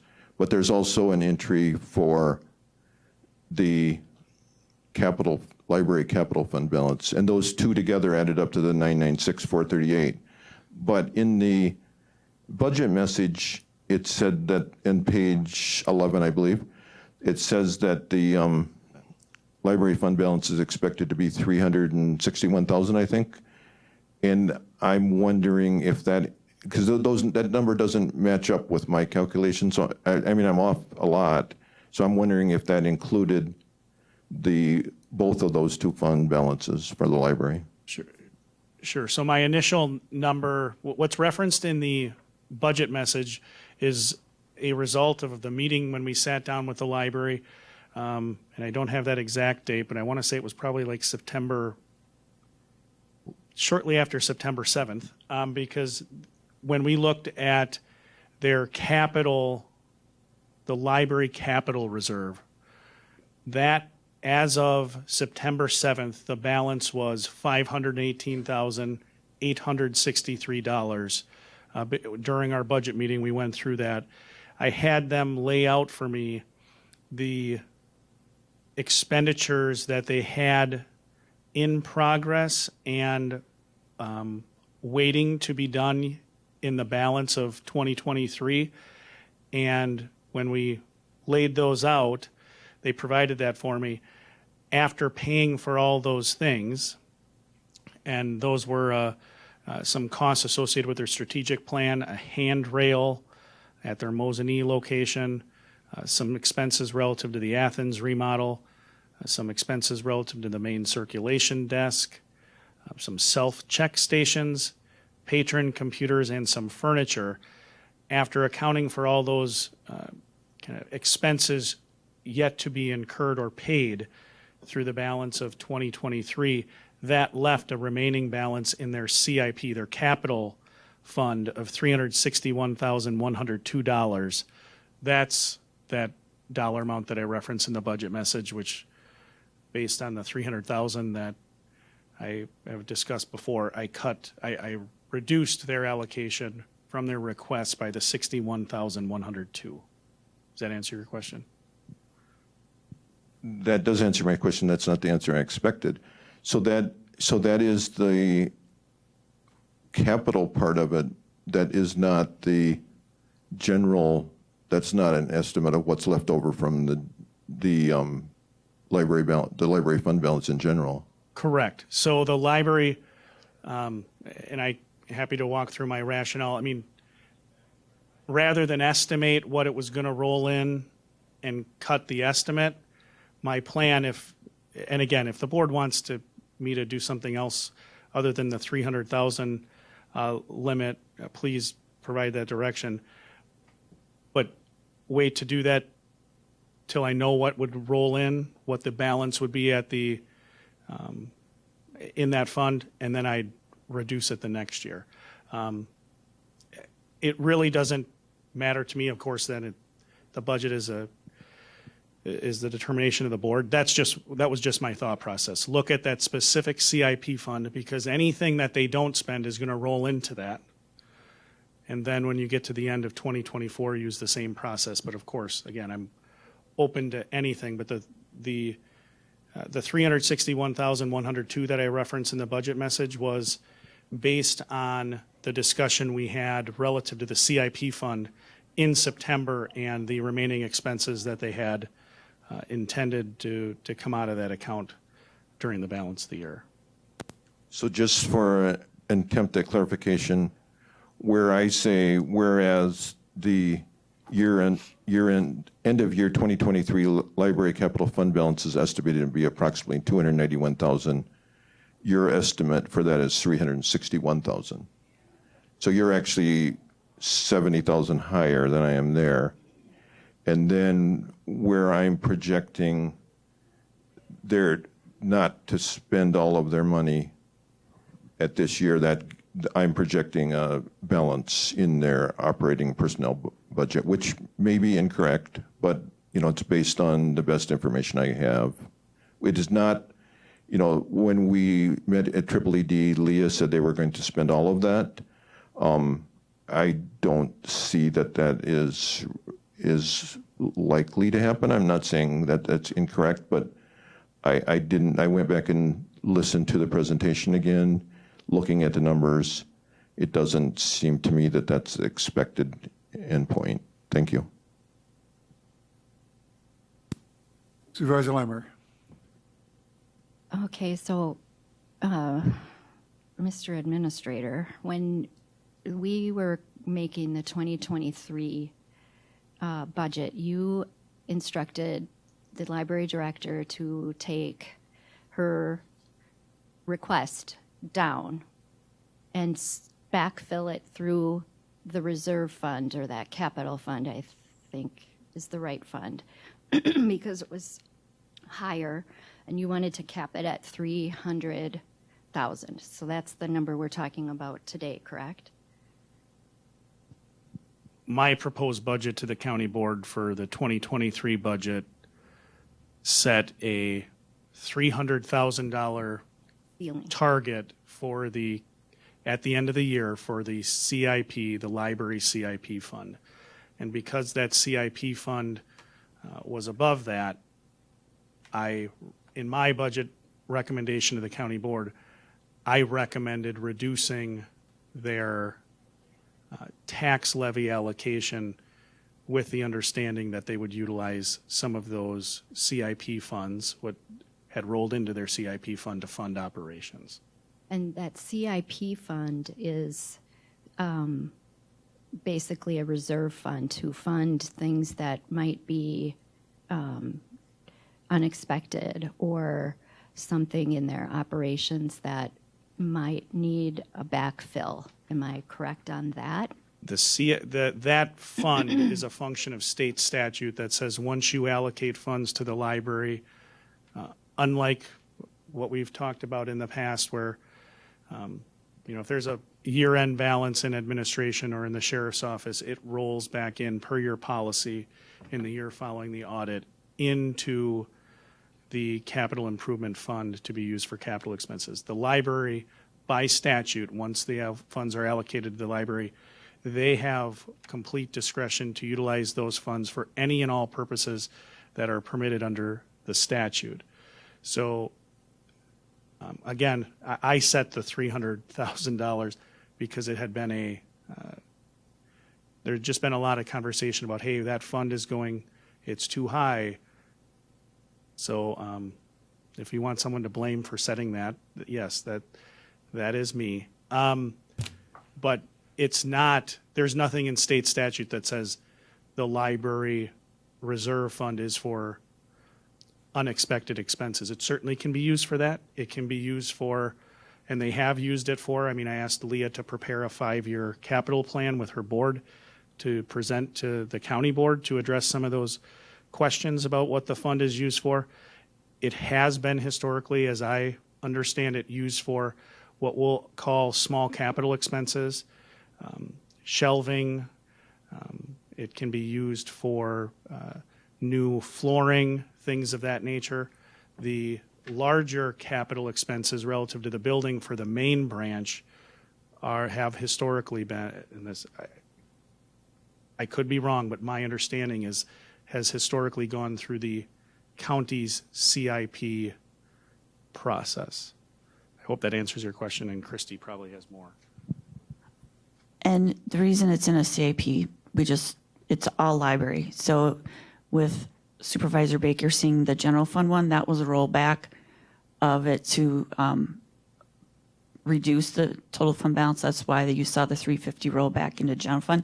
We just put it in there because they always use it for CIP. They can use it for, like Administrator Leonard said, whatever it is. In the past, they've always used it for capital projects, so we just rolled it in CIP because that's usually where they were spending it out of. But like he said, it can go to wherever they designate it to be deemed appropriate. And so you asked for, in 2023, for them to take it out of the tax levy portion, which made it look like their budget was maybe less than what they asked for this year, even though this year they pretty much did according to the director's presentation to the EED committee, pretty much a cost to continue budget with much less of an increase. I think she said a 1% over last year's, or less than 1% over last year's request.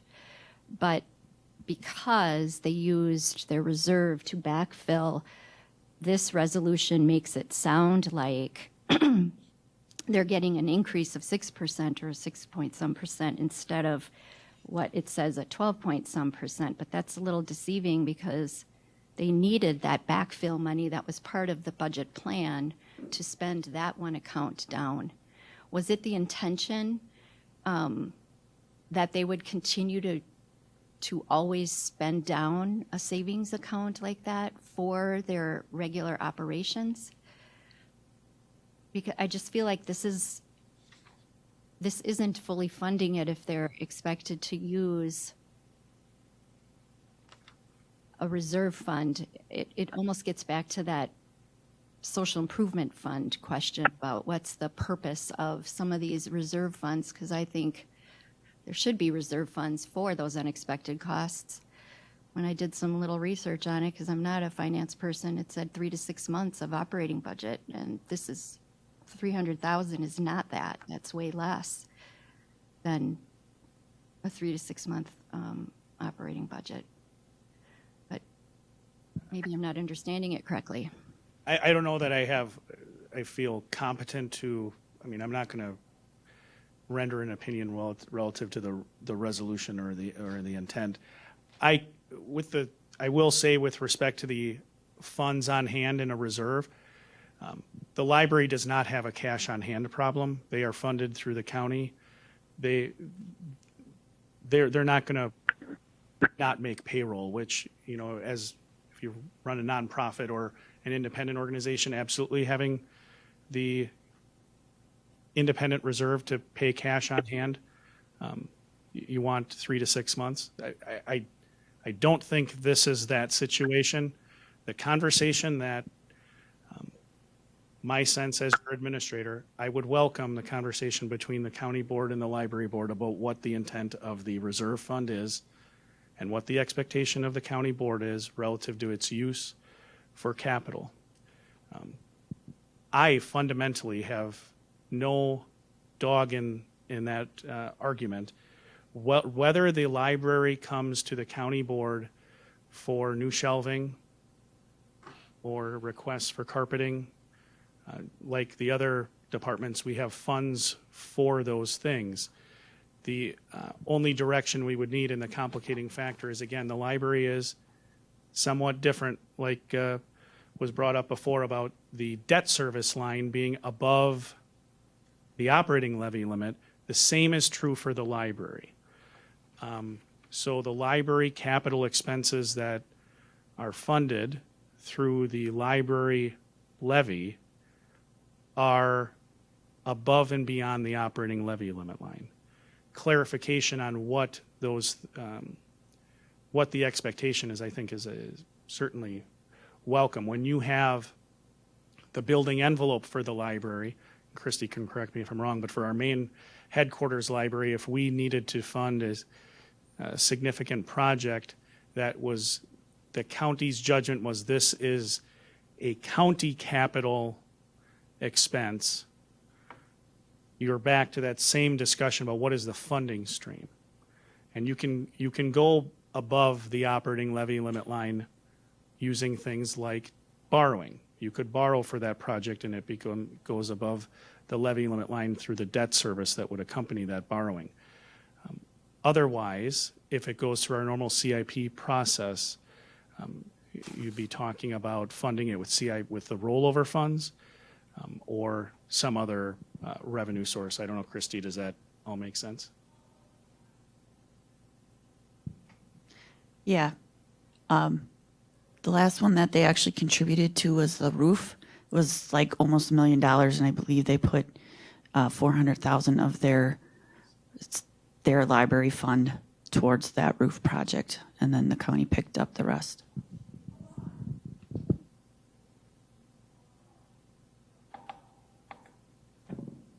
Chair Gibbs. Supervisor, I have a question.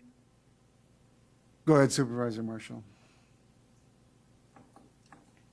I'm looking at the chart that, Christy, that you had provided to Supervisor Baker, and they actually have two funds, it would appear. They have the general reserve fund and then a CIP reserve fund.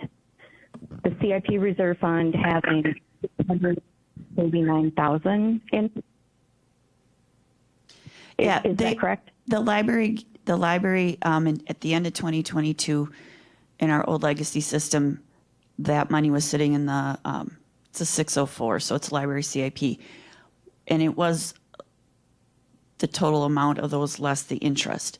So in 2023, when the amount of support was reduced, the 350 came back into the general fund so that the library could fully budget for all the expenditures they had. So really, if you take a look at that chart, it's all the same. It's all the library's money. That was just how it was allocated for 2023. So the 350 is really supplementing to make up the cuts in the tax levy for the expenditures in 23 for the library. And then the remaining amount is what was available still for them for projects and or any other items that they determine are needed at the library. And then that little final amount of 603 is the interest income that we just rolled in the general fund. So altogether, it's all library money. It's just been segregated into the parts where they feel they want to spend it.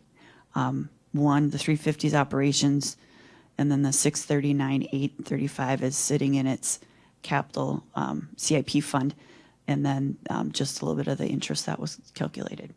So in general, it's all library, but it's $996,000. Yes, at the beginning of 2023. And they have not spent that to date. What would our projection for the end of 2023 be for those library funds? They would spend the 350 because that's in their operating budget. And then I believe Administrator Leonard had put a reference to the amount that they were going to spend through the CIP. And then the 6,000 would be general fund. So they would use that for general fund purposes.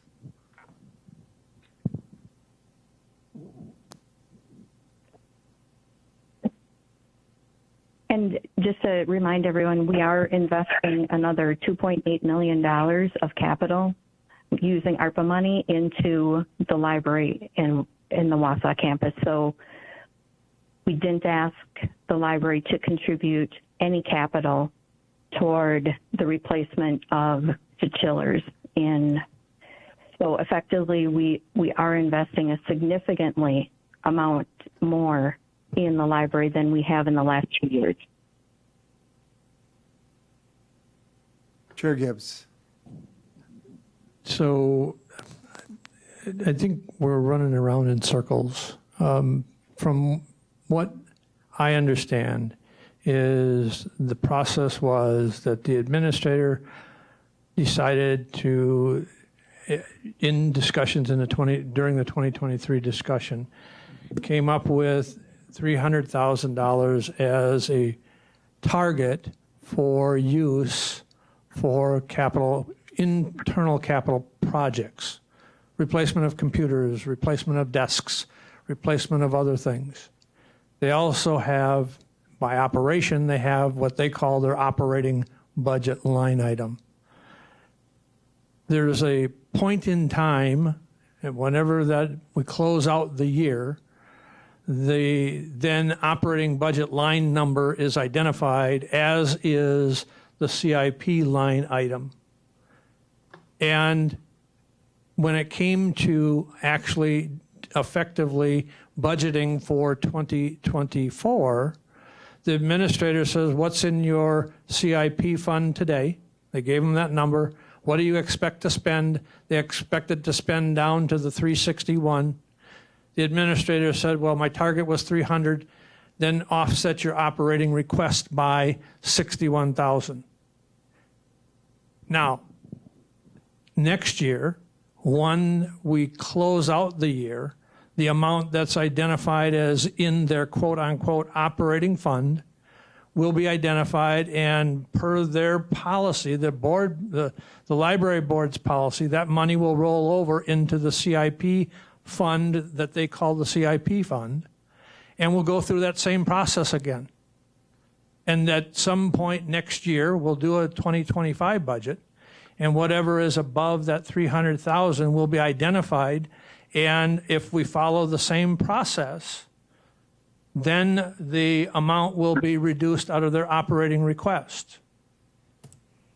the thing that I struggle with, and I appreciate Supervisor Baker providing how he came up with his number by taking the 9 months of current actual, dividing it by 9, and then multiplying it by 12 to come up with an annual number. And his own admittance was that this may be off. Well, I had a chance to discuss with Mr. Rayom what their one-time potential items of operating expense are that are not normal for the year that's going to be coming out of that operating fund. And I hope that there's $80,000 worth of materials that are still on order, that have not been received and have not been billed yet, that are on order, that are expected to come in.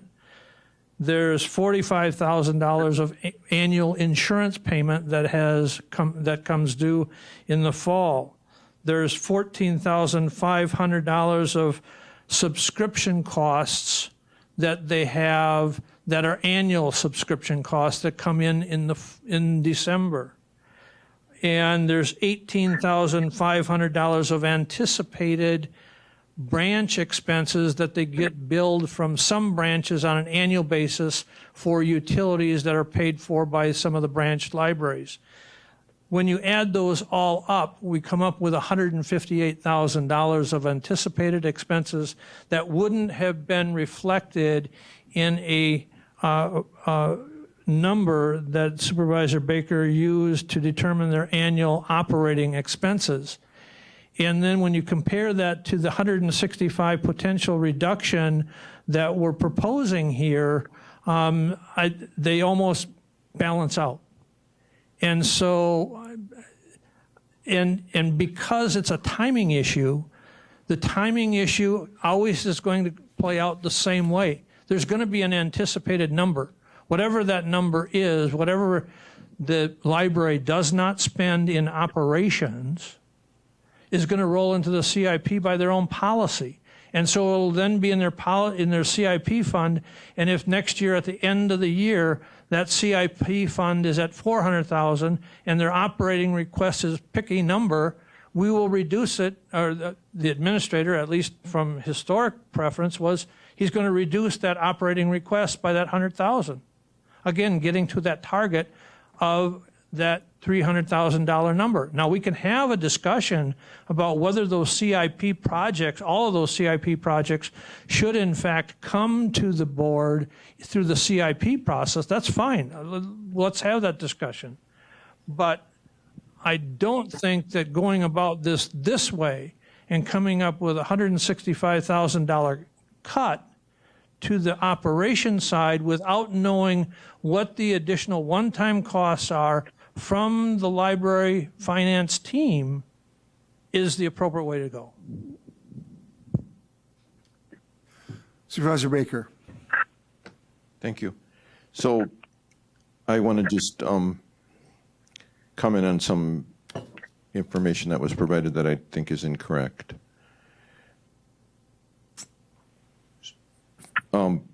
Finance Director Palmer said that the 350,000, well, first off, I think she corrected one of the comments, was that the CIP amount was what was plugged into the revenue to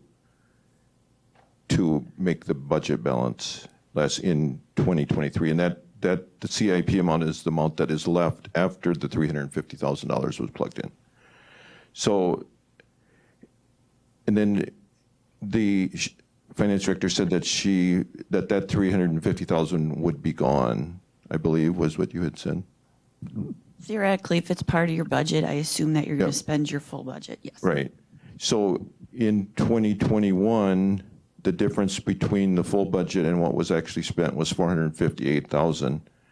In 2022, the difference between the full budget and what was spent was $427,931. So I don't think it's a good assumption that what is the full budget is what's going to be spent.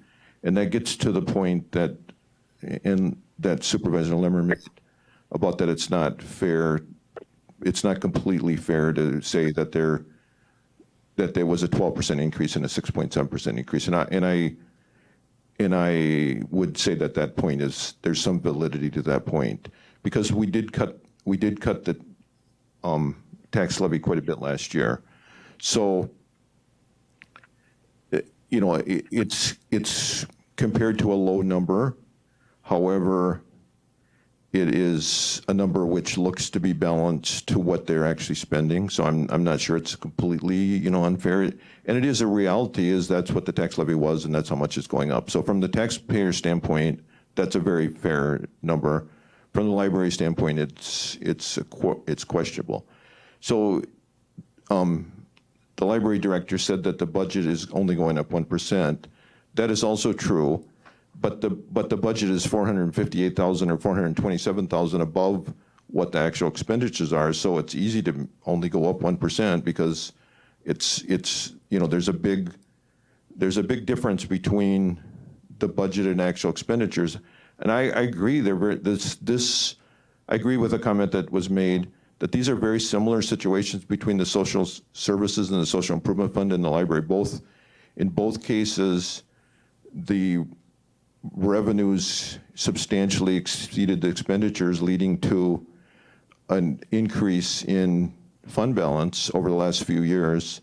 It's much higher in social improvement fund in absolute numbers than the library. In both cases, that fund balance is restricted, not to the extent in social improvement fund necessarily that is in the library, but by statute. I don't believe it's the library's guidelines that they get to keep that money. That's a state statute that they get to keep that money. So we don't really set their budget. We set the tax levy, and they have full responsibility for their budget, or full discretion. But I will go back and I emailed and I asked for any feedback. I sent the link to my analysis, and I said, if any supervisor, any staff member from Marathon County, any staff member from the Marathon County Public Library, or any Marathon County Library Board member sees a flaw in my analysis, let me know, and I will discuss it and change it. So I will take this, I believe it was 158,000, Chair Gibbs, if I had that wrong. Well, I can listen to the message, but I will take that 158,000 and I will adjust my numbers between now and tomorrow night. So thank you. All right. Again, this was just for informational, and the issue will be before us tomorrow, and potentially subject to review based upon the discussion we just had. Any other budget amendments at this time? Any other budget amendments? If not, I'm going to skip over the final approval, just in case the KIP impacts those budget resolution numbers. I don't think they will, but we'll do them in order. So we're going to deal with amending the KIP, and I'm going to, the Sheriff's Training Resource Center. Chris? I think that's the most straightforward one.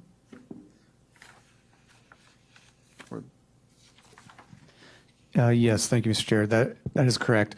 So this was a project that we wanted to try to fast track if we could, given the nature of ARPA funds and some stated interest in looking at that project and changing it from where we were to something that would achieve the same outcomes for the sheriff's office, but at a lower cost. So the initial number that was in the CIP plan at 1.65 million was the rough estimate at the time that we had, but we were also knew, and I communicated that we were waiting for the architect to kind of pull it through the process and get a final number that we would anticipate getting in the October timeframe. So the resolution, it seeks to amend the budget for that project upward to the new amount to cover the costs that are more, I guess you would say, refined based on the architect having gone through the design process.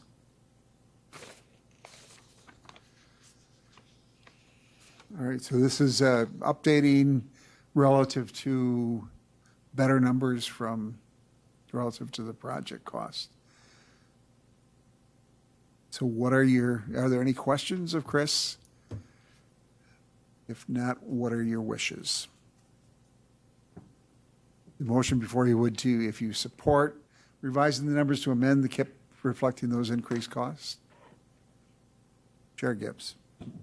Make a motion to support and move to the full board for its consideration, the amendment to the CIP for the 2024 project at the Public Safety Training and Response Center.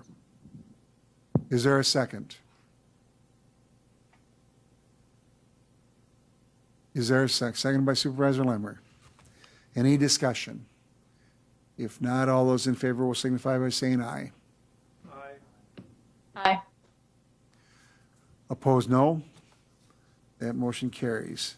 Next, we'll go on to the County Highway N Bridge replacement. Jim's here. Chris is here. This came out of infrastructure last week. There's a need to do some repairs based upon a failed inspection or falling below 50 points in their ranking. And the issue, the Infrastructure Committee recommended approval.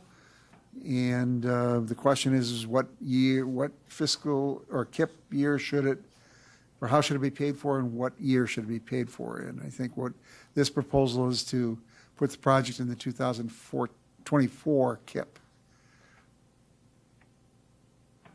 Jim, do you want to give any additional background?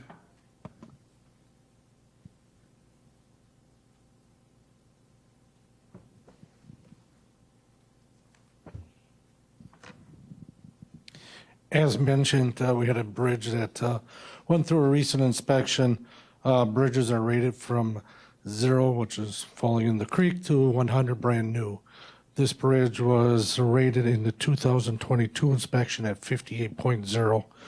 This October was just re-rated, and we fell all the way down to 35.2. This bridge is located on County Trunk Highway N, just west of H. County Trunk Highway N is a major truck route through Marathon County. There's some major agriculture in that area. What we've worked with the DOT is they will temporarily let us put barrels on the outside of the bridge to keep the traffic off the outside, where the issue is. That bridge was originally built in 1945. In 1968, it was updated with a few steel girders on the outside. Where that joint is where we're having the failure. There's a couple different procedures how we could fix the bridge. We could put it into the regular bridge program, but the committee had discussed that, and going that process is probably 2027 before that bridge can get put in through the funding through the program. Also with that, in 2025, Highway 29, again, is going to be shut down just like it was this summer. That road receives a lot of the truck traffic. So we're worried about a failure that it dropped that much in 1 year. So we're looking at putting in a structure next year with our county forces that can utilize a new procedure out there that basically comes with prefab forms. Instead of us framing it up and stripping down all the forms, it comes, we set the forms. We should be able to be in and out of that location in under a month with a brand new bridge in sight. Again, the committee, after much discussion, decided to go that route. It's just how the funding should be handled for that structure. Chair Gibbs. So if we do that, does that increase the amount of funding or potential 5-year average, rolling average for aid from the state? Yeah, that money will help our GTA expenditures, all that goes on there. Lance has asked me briefly to hit the funding for that bridge. If I ran it through the normal bid process, that bridge would cost us this for construction $881,200. That's projected. Our county cost will only be $176,244 because it's an 80-20 split. The design on that bridge would be $177,790. Our cost $142,232. So overall, our projected county cost, if we ran it through the overall bridge program, would be roughly about $212,000, $211,802. With this process called InQuick, you pay for convenience in getting it done. The overall project would run about $435,400 for us to do it ourselves. That's an additional $223,598. It is one of those projects, though, that if we ran it through the state process, the overall cost of that bridge would be pushing about $1 million. So somebody's paying $1 million. We would just be paying less if we ran it through that process again. But the project wouldn't be built probably until most likely 2027. I could push it up to 26 if the state would let me, but I won't know that for some time. So again, the additional funds we'd be looking at would be 223,598, but the overall cost of the project could be 435,400. Supervisor Lammer.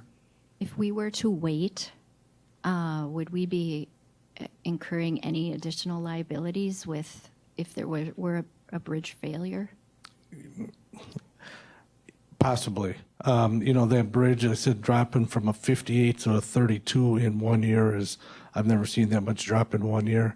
That was brought up in infrastructure. Yes, it may cost us an extra $200-some thousand, but what is one life worth if we have a bridge failure? Chair Gibbs. Wouldn't it also require a weight restriction moving forward for up until it gets rebuilt regardless? Right now, they, in lieu of putting that 20 ton on, they're letting us put the barrels on the outside. They said that was a temporary fix. They never told me how long that temporary fix is going to be.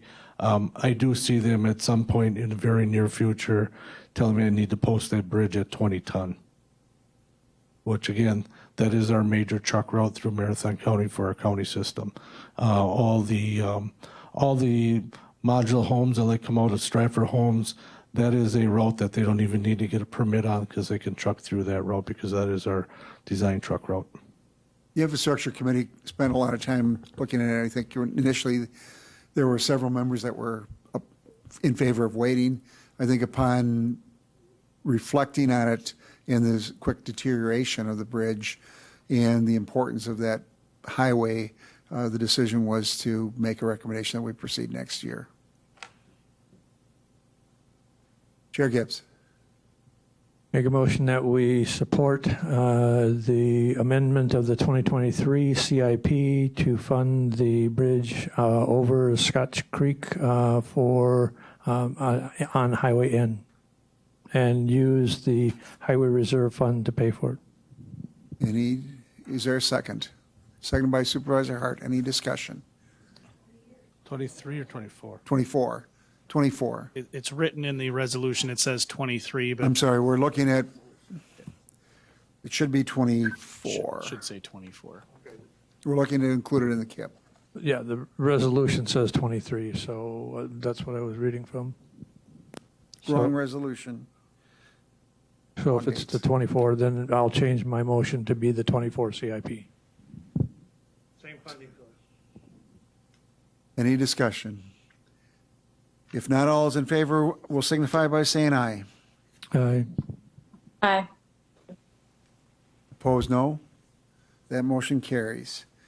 The next three items are on, and I apologize to Jamie because she was at the meeting a couple meetings ago, ready to discuss these, and we never got to them. And I had committed to her at that time but she had put forth projects affecting three different parks or facilities, and did a quick memo on return on investment. I know that in the past Supervisor Baker had expressed some support for some of these projects and others. So I thought, in fairness to her, we at least owed her an opportunity to present those and see if there is any desire to add those. I have it. This was in your packet, I think, a while ago. If you want to sit right up there. Can I grab my?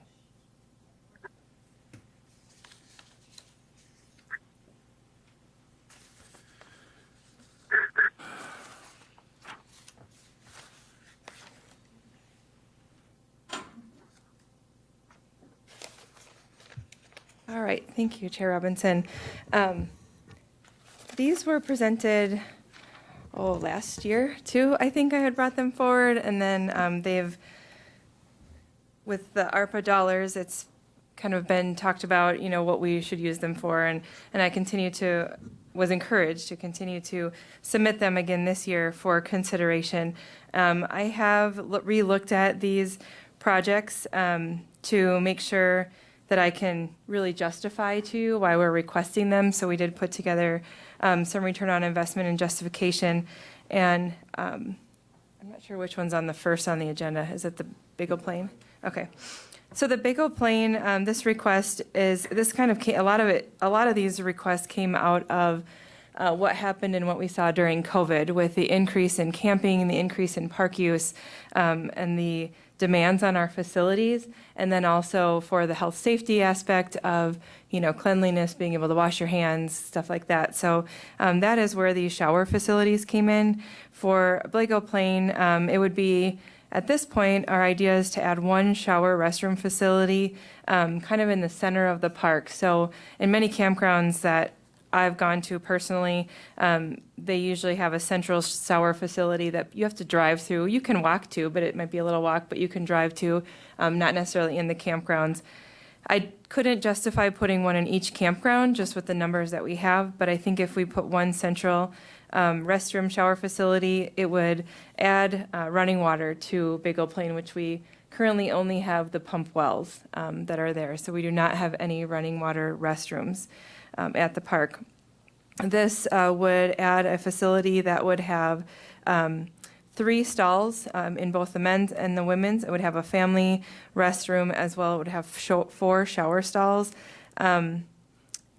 Putting this forward, it does look like if we just did, and I did set the rates for 2025, because we always set them a year and a half ahead, because starting in May 1st, people can register for 2025 for the following year. So we did right now with the anticipation that this would go in, increase our per night by $2. That would increase our revenue per year based on our current usage by $14,000. That is very conservative because that would just be 1 year. We have periodically raised the camping rates different years. So we would assume that over what this has is I have a 28-year payback. We would assume that that would be less because we would be raising those fees more often. Also, if you see this, currently we have a night stay of $7,300 about.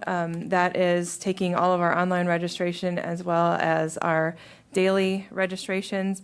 But we have the capacity out there to have a 16,000 night stays. This would encourage more people to spend weekdays there. I do not think it's realistic to say that we will have every single night in every campsite booked this summer. That's not realistic. But there is room for growth, which would just reduce that payback as well. And I think if we had that shower facility, we would get more campers that would spend the week at Big O Plain, because we have so much to do there, from the boating, the disc golf, the hiking, the horse trails and the biking trails, that I think people would come and spend a week there more often. But I have heard through many surveys that we have that that's one of our downfalls at both of our campgrounds, is that we don't have a shower facility for them. So that is that particular project. I'd be happy to answer. Do you want me to take one by one, or should we take all 3 of them? What are your wishes?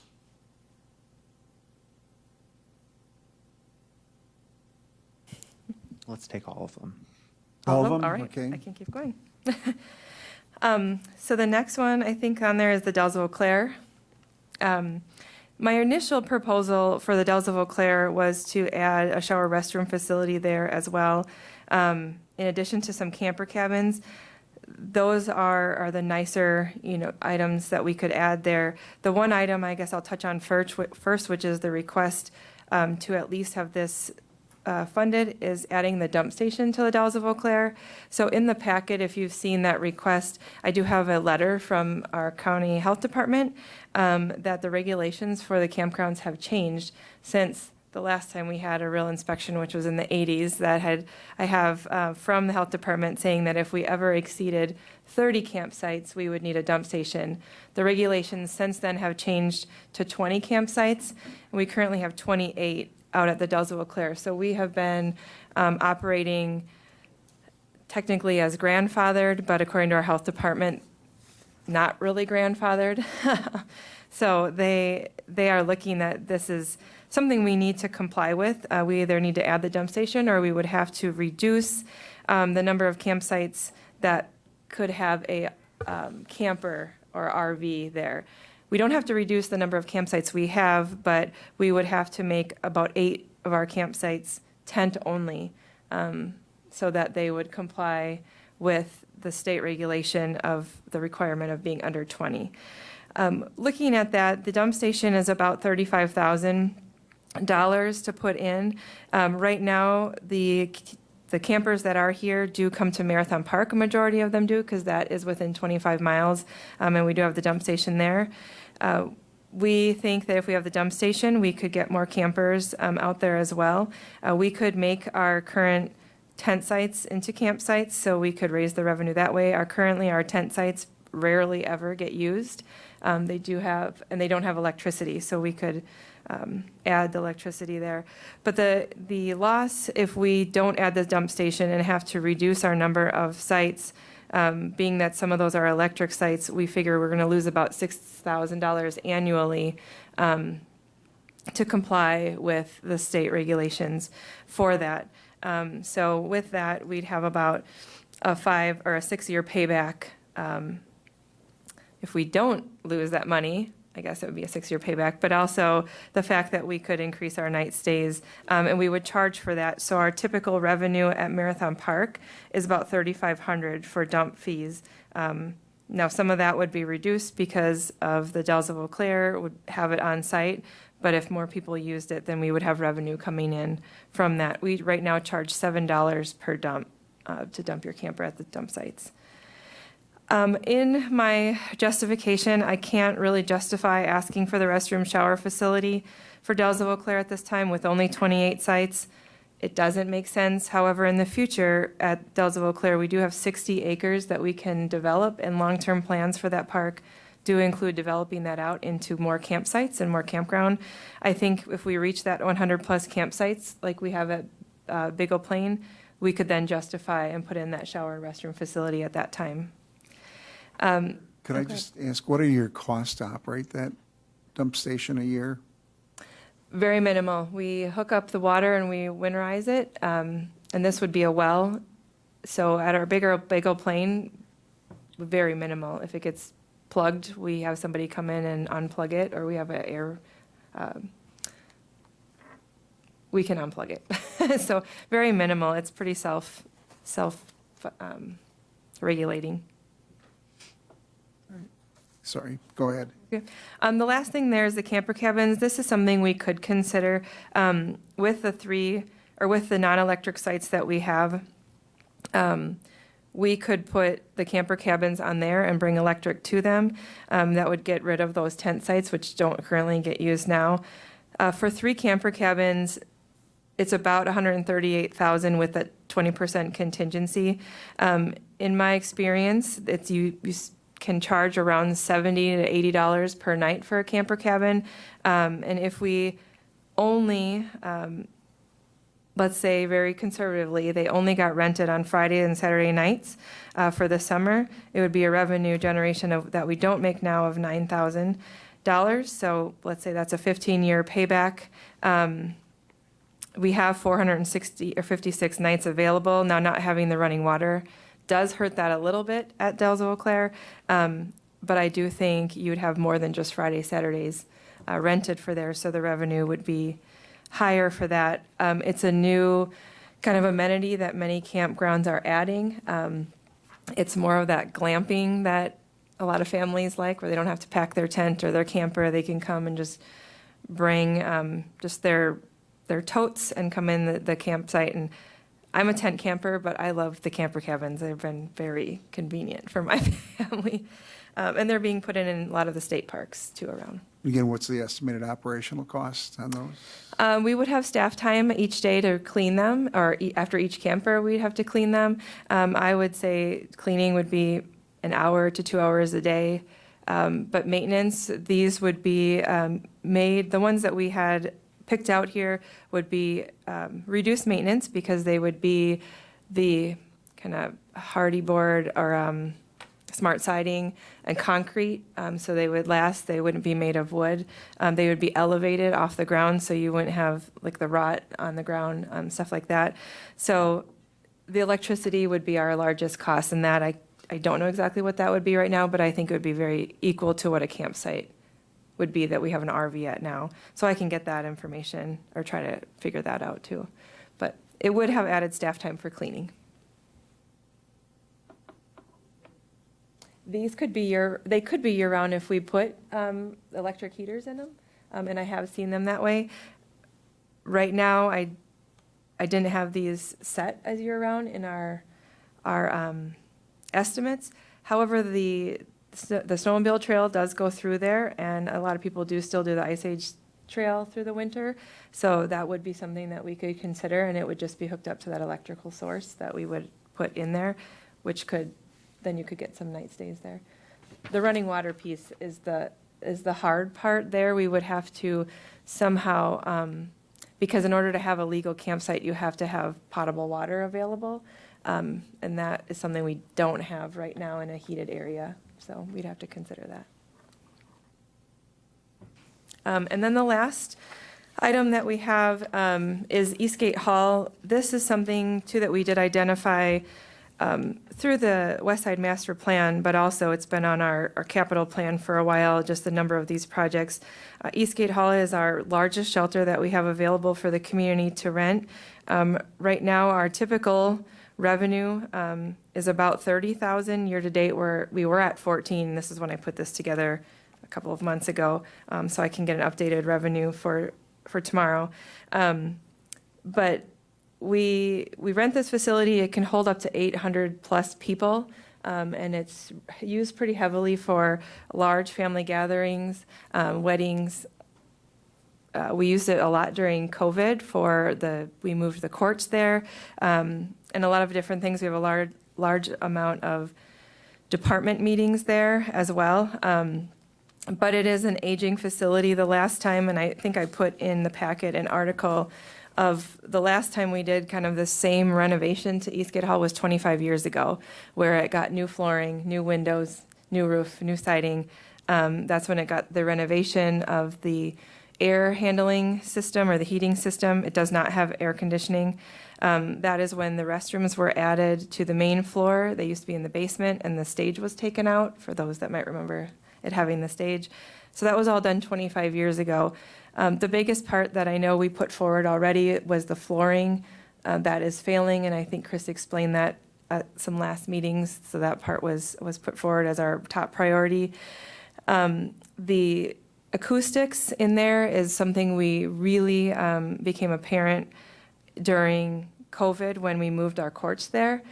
We had a really hard time hearing in there with the microphone system and setting that up. We get that complaint quite often from larger groups of the acoustics. So this would be replacing the acoustic ceiling, adding some acoustic panels, and with that, then enhancing the lighting that's in there.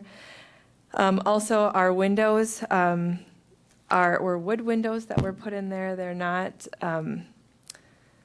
energy efficient right now, and some of them can't even open. So our ventilation within the facility, because it doesn't have air conditioning and half the windows don't open, does not make it very desirable in the summer, even though it's heavily used. And with that, I think in the write-up we put there that we're not quite sure. Looking at it, we do not think that we can take the windows out and make the siding look or fix the siding when we put the windows back in, because it's a metal siding. So with that, we would replace the siding. And then a added part to this project would be, if we're replacing the siding, just to enhance the facade on the very entrance, replacing or covering the metal pillars that are there with a wood pillar or something that would match the rest of the historic buildings, to make it a more desirable kind of country-style wedding venue, large gathering that would be not so barn and agricultural-like feeling. But all the rest of the additions and the renovations to this building that we're asking for are end-of-life items that we need to start addressing, and that would make the building more desirable. We have the ability to increase our revenue and our rates for this. I did put our current rates for 2024 in here. If we have more nicer facilities, more a desirable facility that people, the demand is higher, we can increase those fees and in turn bring on revenue. But looking at our current fees and our current usage, it's about a 9.5-year payback. And that's Eastgate Hall. So are there any questions of Jamie? And you've got 4 separate projects of sorts. Supervisor Baker. Thank you. On the Big O Plain facility, you were saying a $2 increase. What is the fee now? So what percentage is that increase? The fees vary based on the different sites that we have. So we have a $24 fee for like a river or a water site. And then I think it's a $19 fee for those that are non-electric. And then we have 2 other fees in between there. So they range between that $19 to $24 based on the site. So would it be reasonable to increase the fees like $2 a year for 3 years? Or would that price us out? I think we could raise it at least $1 over those years, and maybe even extend that out to 5 or 6 years. To raise it $2 per year, we have room for at least 2 years probably to do that. I would look at our neighboring campgrounds to see where that would put us with the market, but everybody else is increasing as well, so it's a possibility. I think we could definitely keep increasing the rate over time. So if we could increase it 2 times, that would get us down to a 14-year payback, and then 3 times we'd be under a 10-year payback? Mm-hmm. Okay, thank you. Are there other questions? Why don't we deal with these individually? And again, they're before you as proposals. You can approve them or not. So what are your wishes? Maybe we'll start with the Eastgate Hall improvements. A portion of that project is going ahead. I think the net impact would be $259,791 approximately. What are your, Chair Gibbs? Just a question, and maybe this now is a question for Christy. And I think all 3 of the resolutions are anticipating using ARPA funding. Am I correct? Okay. Yeah. So Christy, do we have an accurate accounting of where our ARPA funding is? Understanding that last Thursday we committed potentially, $500,000, not quite $500,000 for broadband expansion if all of those grants. Now, obviously, some of those grants were duplicative, and so those grants would not be all funded. But where do we truly sit on? Because I think there's a lot of desire, at least, to look at broadband as the remaining 10,000 individual homes that don't have broadband in the county. I was putting that together in the amended CIP. I didn't subtract the broadband out that got approved last Thursday, and you also have a $604,000 resolution that goes to county board as well. So I'll throw those in there and get you a number by tomorrow. What do we have, approximately 3 million laptops at one time. before? Down to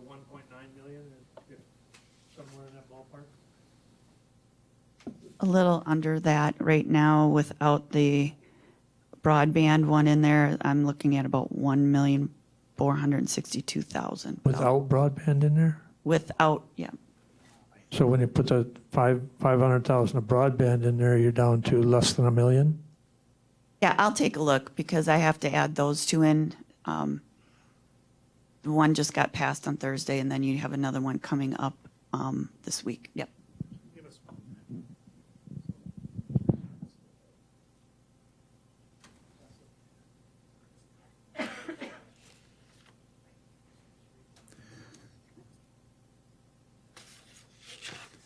I would ask this question while they're having that discussion. Jamie, could you rank order those? Which is the most important to you from an operational perspective and serving the needs of the county residents? Which would you say are the most important? I think of these, the dump station is the most important to bring us up to code. And then I think as a cost payback and revenue-wise, I think the renovations to Eastgate Hall, because that's our most heavily used facility, would be second, and then followed by the big old plane. And then probably the camper cabins, if I can throw that in there. as And the other last one. projects could be undertaken at a later date. Supervisor Hart.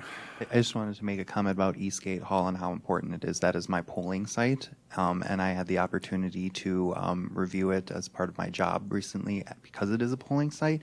And I did look at the floors; they are really busted up, so they are in need. And that facility is very helpful to the city of Wausau. And I know that a lot of other people utilize it. It is a really great space too. Like I really appreciate. I wish more people would use that back room. Because that's a really beautiful space too, but it does have those acoustic problems too. And I think if we make those improvements, it will help add to the value of an already valuable facility. So thank you for bringing it forward.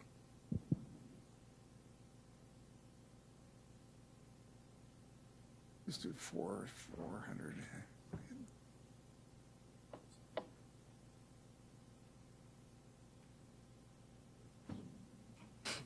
I do have some to turn back from the water project too, but I haven't gotten my final lien waivers from the contractor yet to reduce it, but. Yeah, that's it.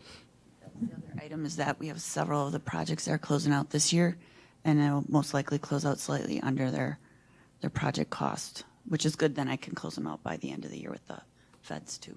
So when do you, and it's critical that we encumber those dollars by December 31st of next year. Well, it's not critical, it's imperative that we do that. We have to encumber those dollars by December 31st of 2024. The issues that we have, we've got the next round of the broadband equity and expansion, or the access program or deployment, and we've got potentially, depending upon the performance of North Central, potential issues there. I think we always keep an eye on that, but if the money's gone, it's gone. But we'll know some of those projects will come in hopefully under budget. We'll confirm our numbers tomorrow, like we'll do that tonight, like Christy said. But within your budget book, the budget message, it references a balance of $3,135,890 based on the CIP plan that was included in the budget message of remaining ARPA funds that have not been encumbered or already reallocated back to the ARPA pot. Today, you saw proposed increases in the project costs for the Training Resource Center, or Tactical Resource Center for the Sheriff's Office of about $200,000. The jail kitchen project is $604,000 approximately. And for broadband, after consultation with Chair Robinson, I used $400,000 as the number, which gets you to about 1.9 million for my best estimate today without crunching numbers, more so than just the last 2 minutes. What was the broadband? Four is. Well, it was, What is in our resolution? I think 495, 490. 491 or 495, somewhere in that ballpark. The problem is, and we could give you a better number tomorrow, but there's duplication in the southwest corner between Frontier and Charter. The numbers reflected $100 per passing. PSC won't fund overlapping projects, so I just stripped out the 858 Frontier passes and to get close to 400,000. There's more demand than there are dollars available, so not all of those projects will be funded. We'll have a better idea in the first quarter of next year of what that actually is. So I think that it's important, again, that we track where those dollars are and we can revisit projects at that time. Chair Gibbs. Well, based on that, I think, the critical two of the projects that are in my estimation at least need to be moved forward. The one for sure is the $36,000 or the $35,000 project, $36,000 project for the dump station out at the Dells of Eau Claire. I think that it is critical, and I think the other one that is critical is at the time when we're doing part of the project at Eastgate Hall, we should do the full project at Eastgate Hall. Coming back and putting in windows and then having piecework on the siding and stuff really becomes problematic if anybody's done any construction and know what that's like to try to piece back in old siding. So my motion would be to move forward with the two projects, that being the funding of the project at the Dells of the Eau Claire and Eastgate Hall, and using the ARPA funding to do that. Is there a second? Second by Supervisor Lambert. Any discussion? Any discussion? Supervisor Marshall. Go ahead, Gail. I guess nothing really has changed based on the Eastgate Hall proposal from when it was rejected earlier in the year, and I'm wondering from Supervisor Gibbs what significantly changed that would change a promotion to accept this resolution. Let me just, I don't think it was rejected. It was included in the KIP, but it was left unfunded, not rejected, and that was based on the recommendations that came out of administration. Correct. We, Supervisor Marshall, that was administration really kind of stripping back the CIP proposal to the county board and to this committee to those things that, quite honestly, we thought we absolutely need to do. We weren't making value judgments about whether any of the projects had merit outside of that. Just one follow-up. It appears that when we were debating previous motions, there was a concern as to we don't have enough CIP money set aside for future years, and in the same breath, we're proposing more money to use up ARPA dollars, and it doesn't seem like we're of one mind with both of those statements. Chair Gibbs. Well, to respond to that, the first one, the Dells of the Eau Claire, is to come into compliance and understanding that we're out of compliance with regulatory and operations on the Dells of the Eau Claire. Secondly, the Eastgate Hall.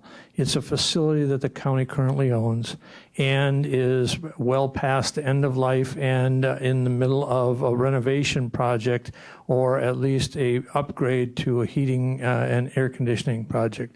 And in my estimation, at least my opinion, is that they need to be, and I think we've seen that we've got a pretty significant return on investment, and the payback on that investment is pretty significant, even if we increase just 5% of the number of days of use. So that's my rationale behind it. Thank you.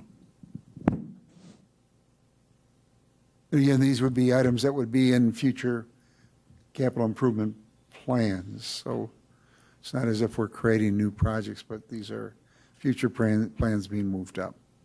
So, and again, I apologize for, not putting it forward before, I think in the hurry of the length of the meetings, they got lost.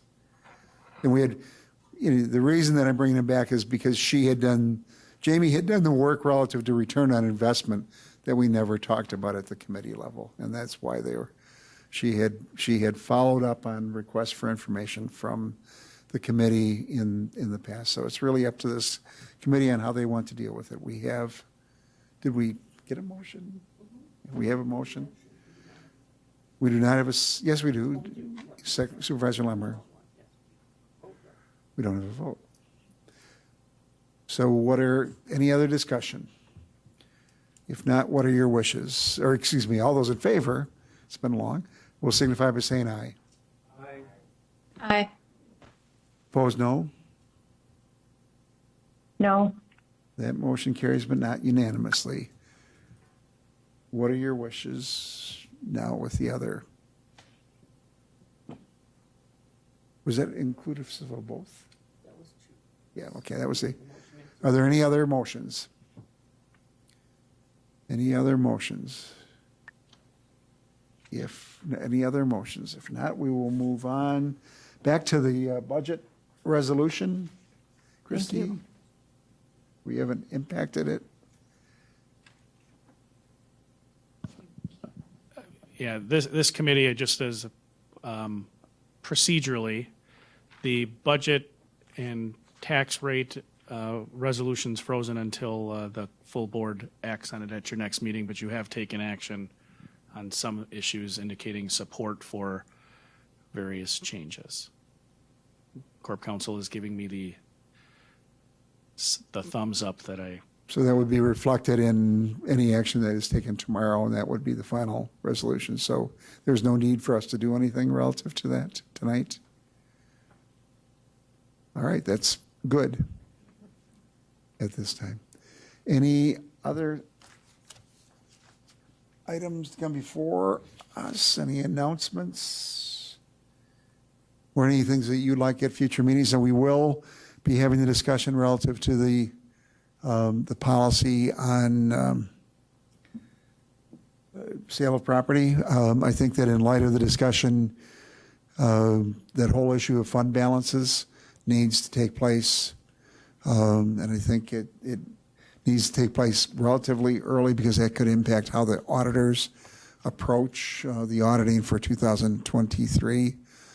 So we'll look at trying to schedule that sometime soon. Any other items for future meetings? Christie? Remaining ARPA is $967,109, including the jail kitchen.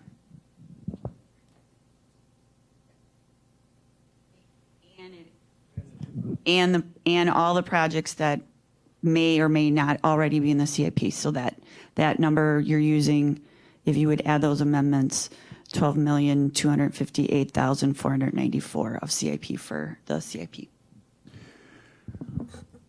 So on that, if we could on a bi-monthly basis get a status report on where we are with those dollars, given the fact that we're in the final year. We actually have really nice reports that we can use because we use those, so we certainly can. Yep. All right, anything else? If not, our next meeting is November 21st at 3. Mike will be ready with his bells on. And all right, a motion to adjourn would be in order. Second is moved by Chair Gibbs, seconded by Supervisor Lemmer. All those in favor of adjournment will signify by saying aye. Aye. Aye. Opposed, no. That motion carries.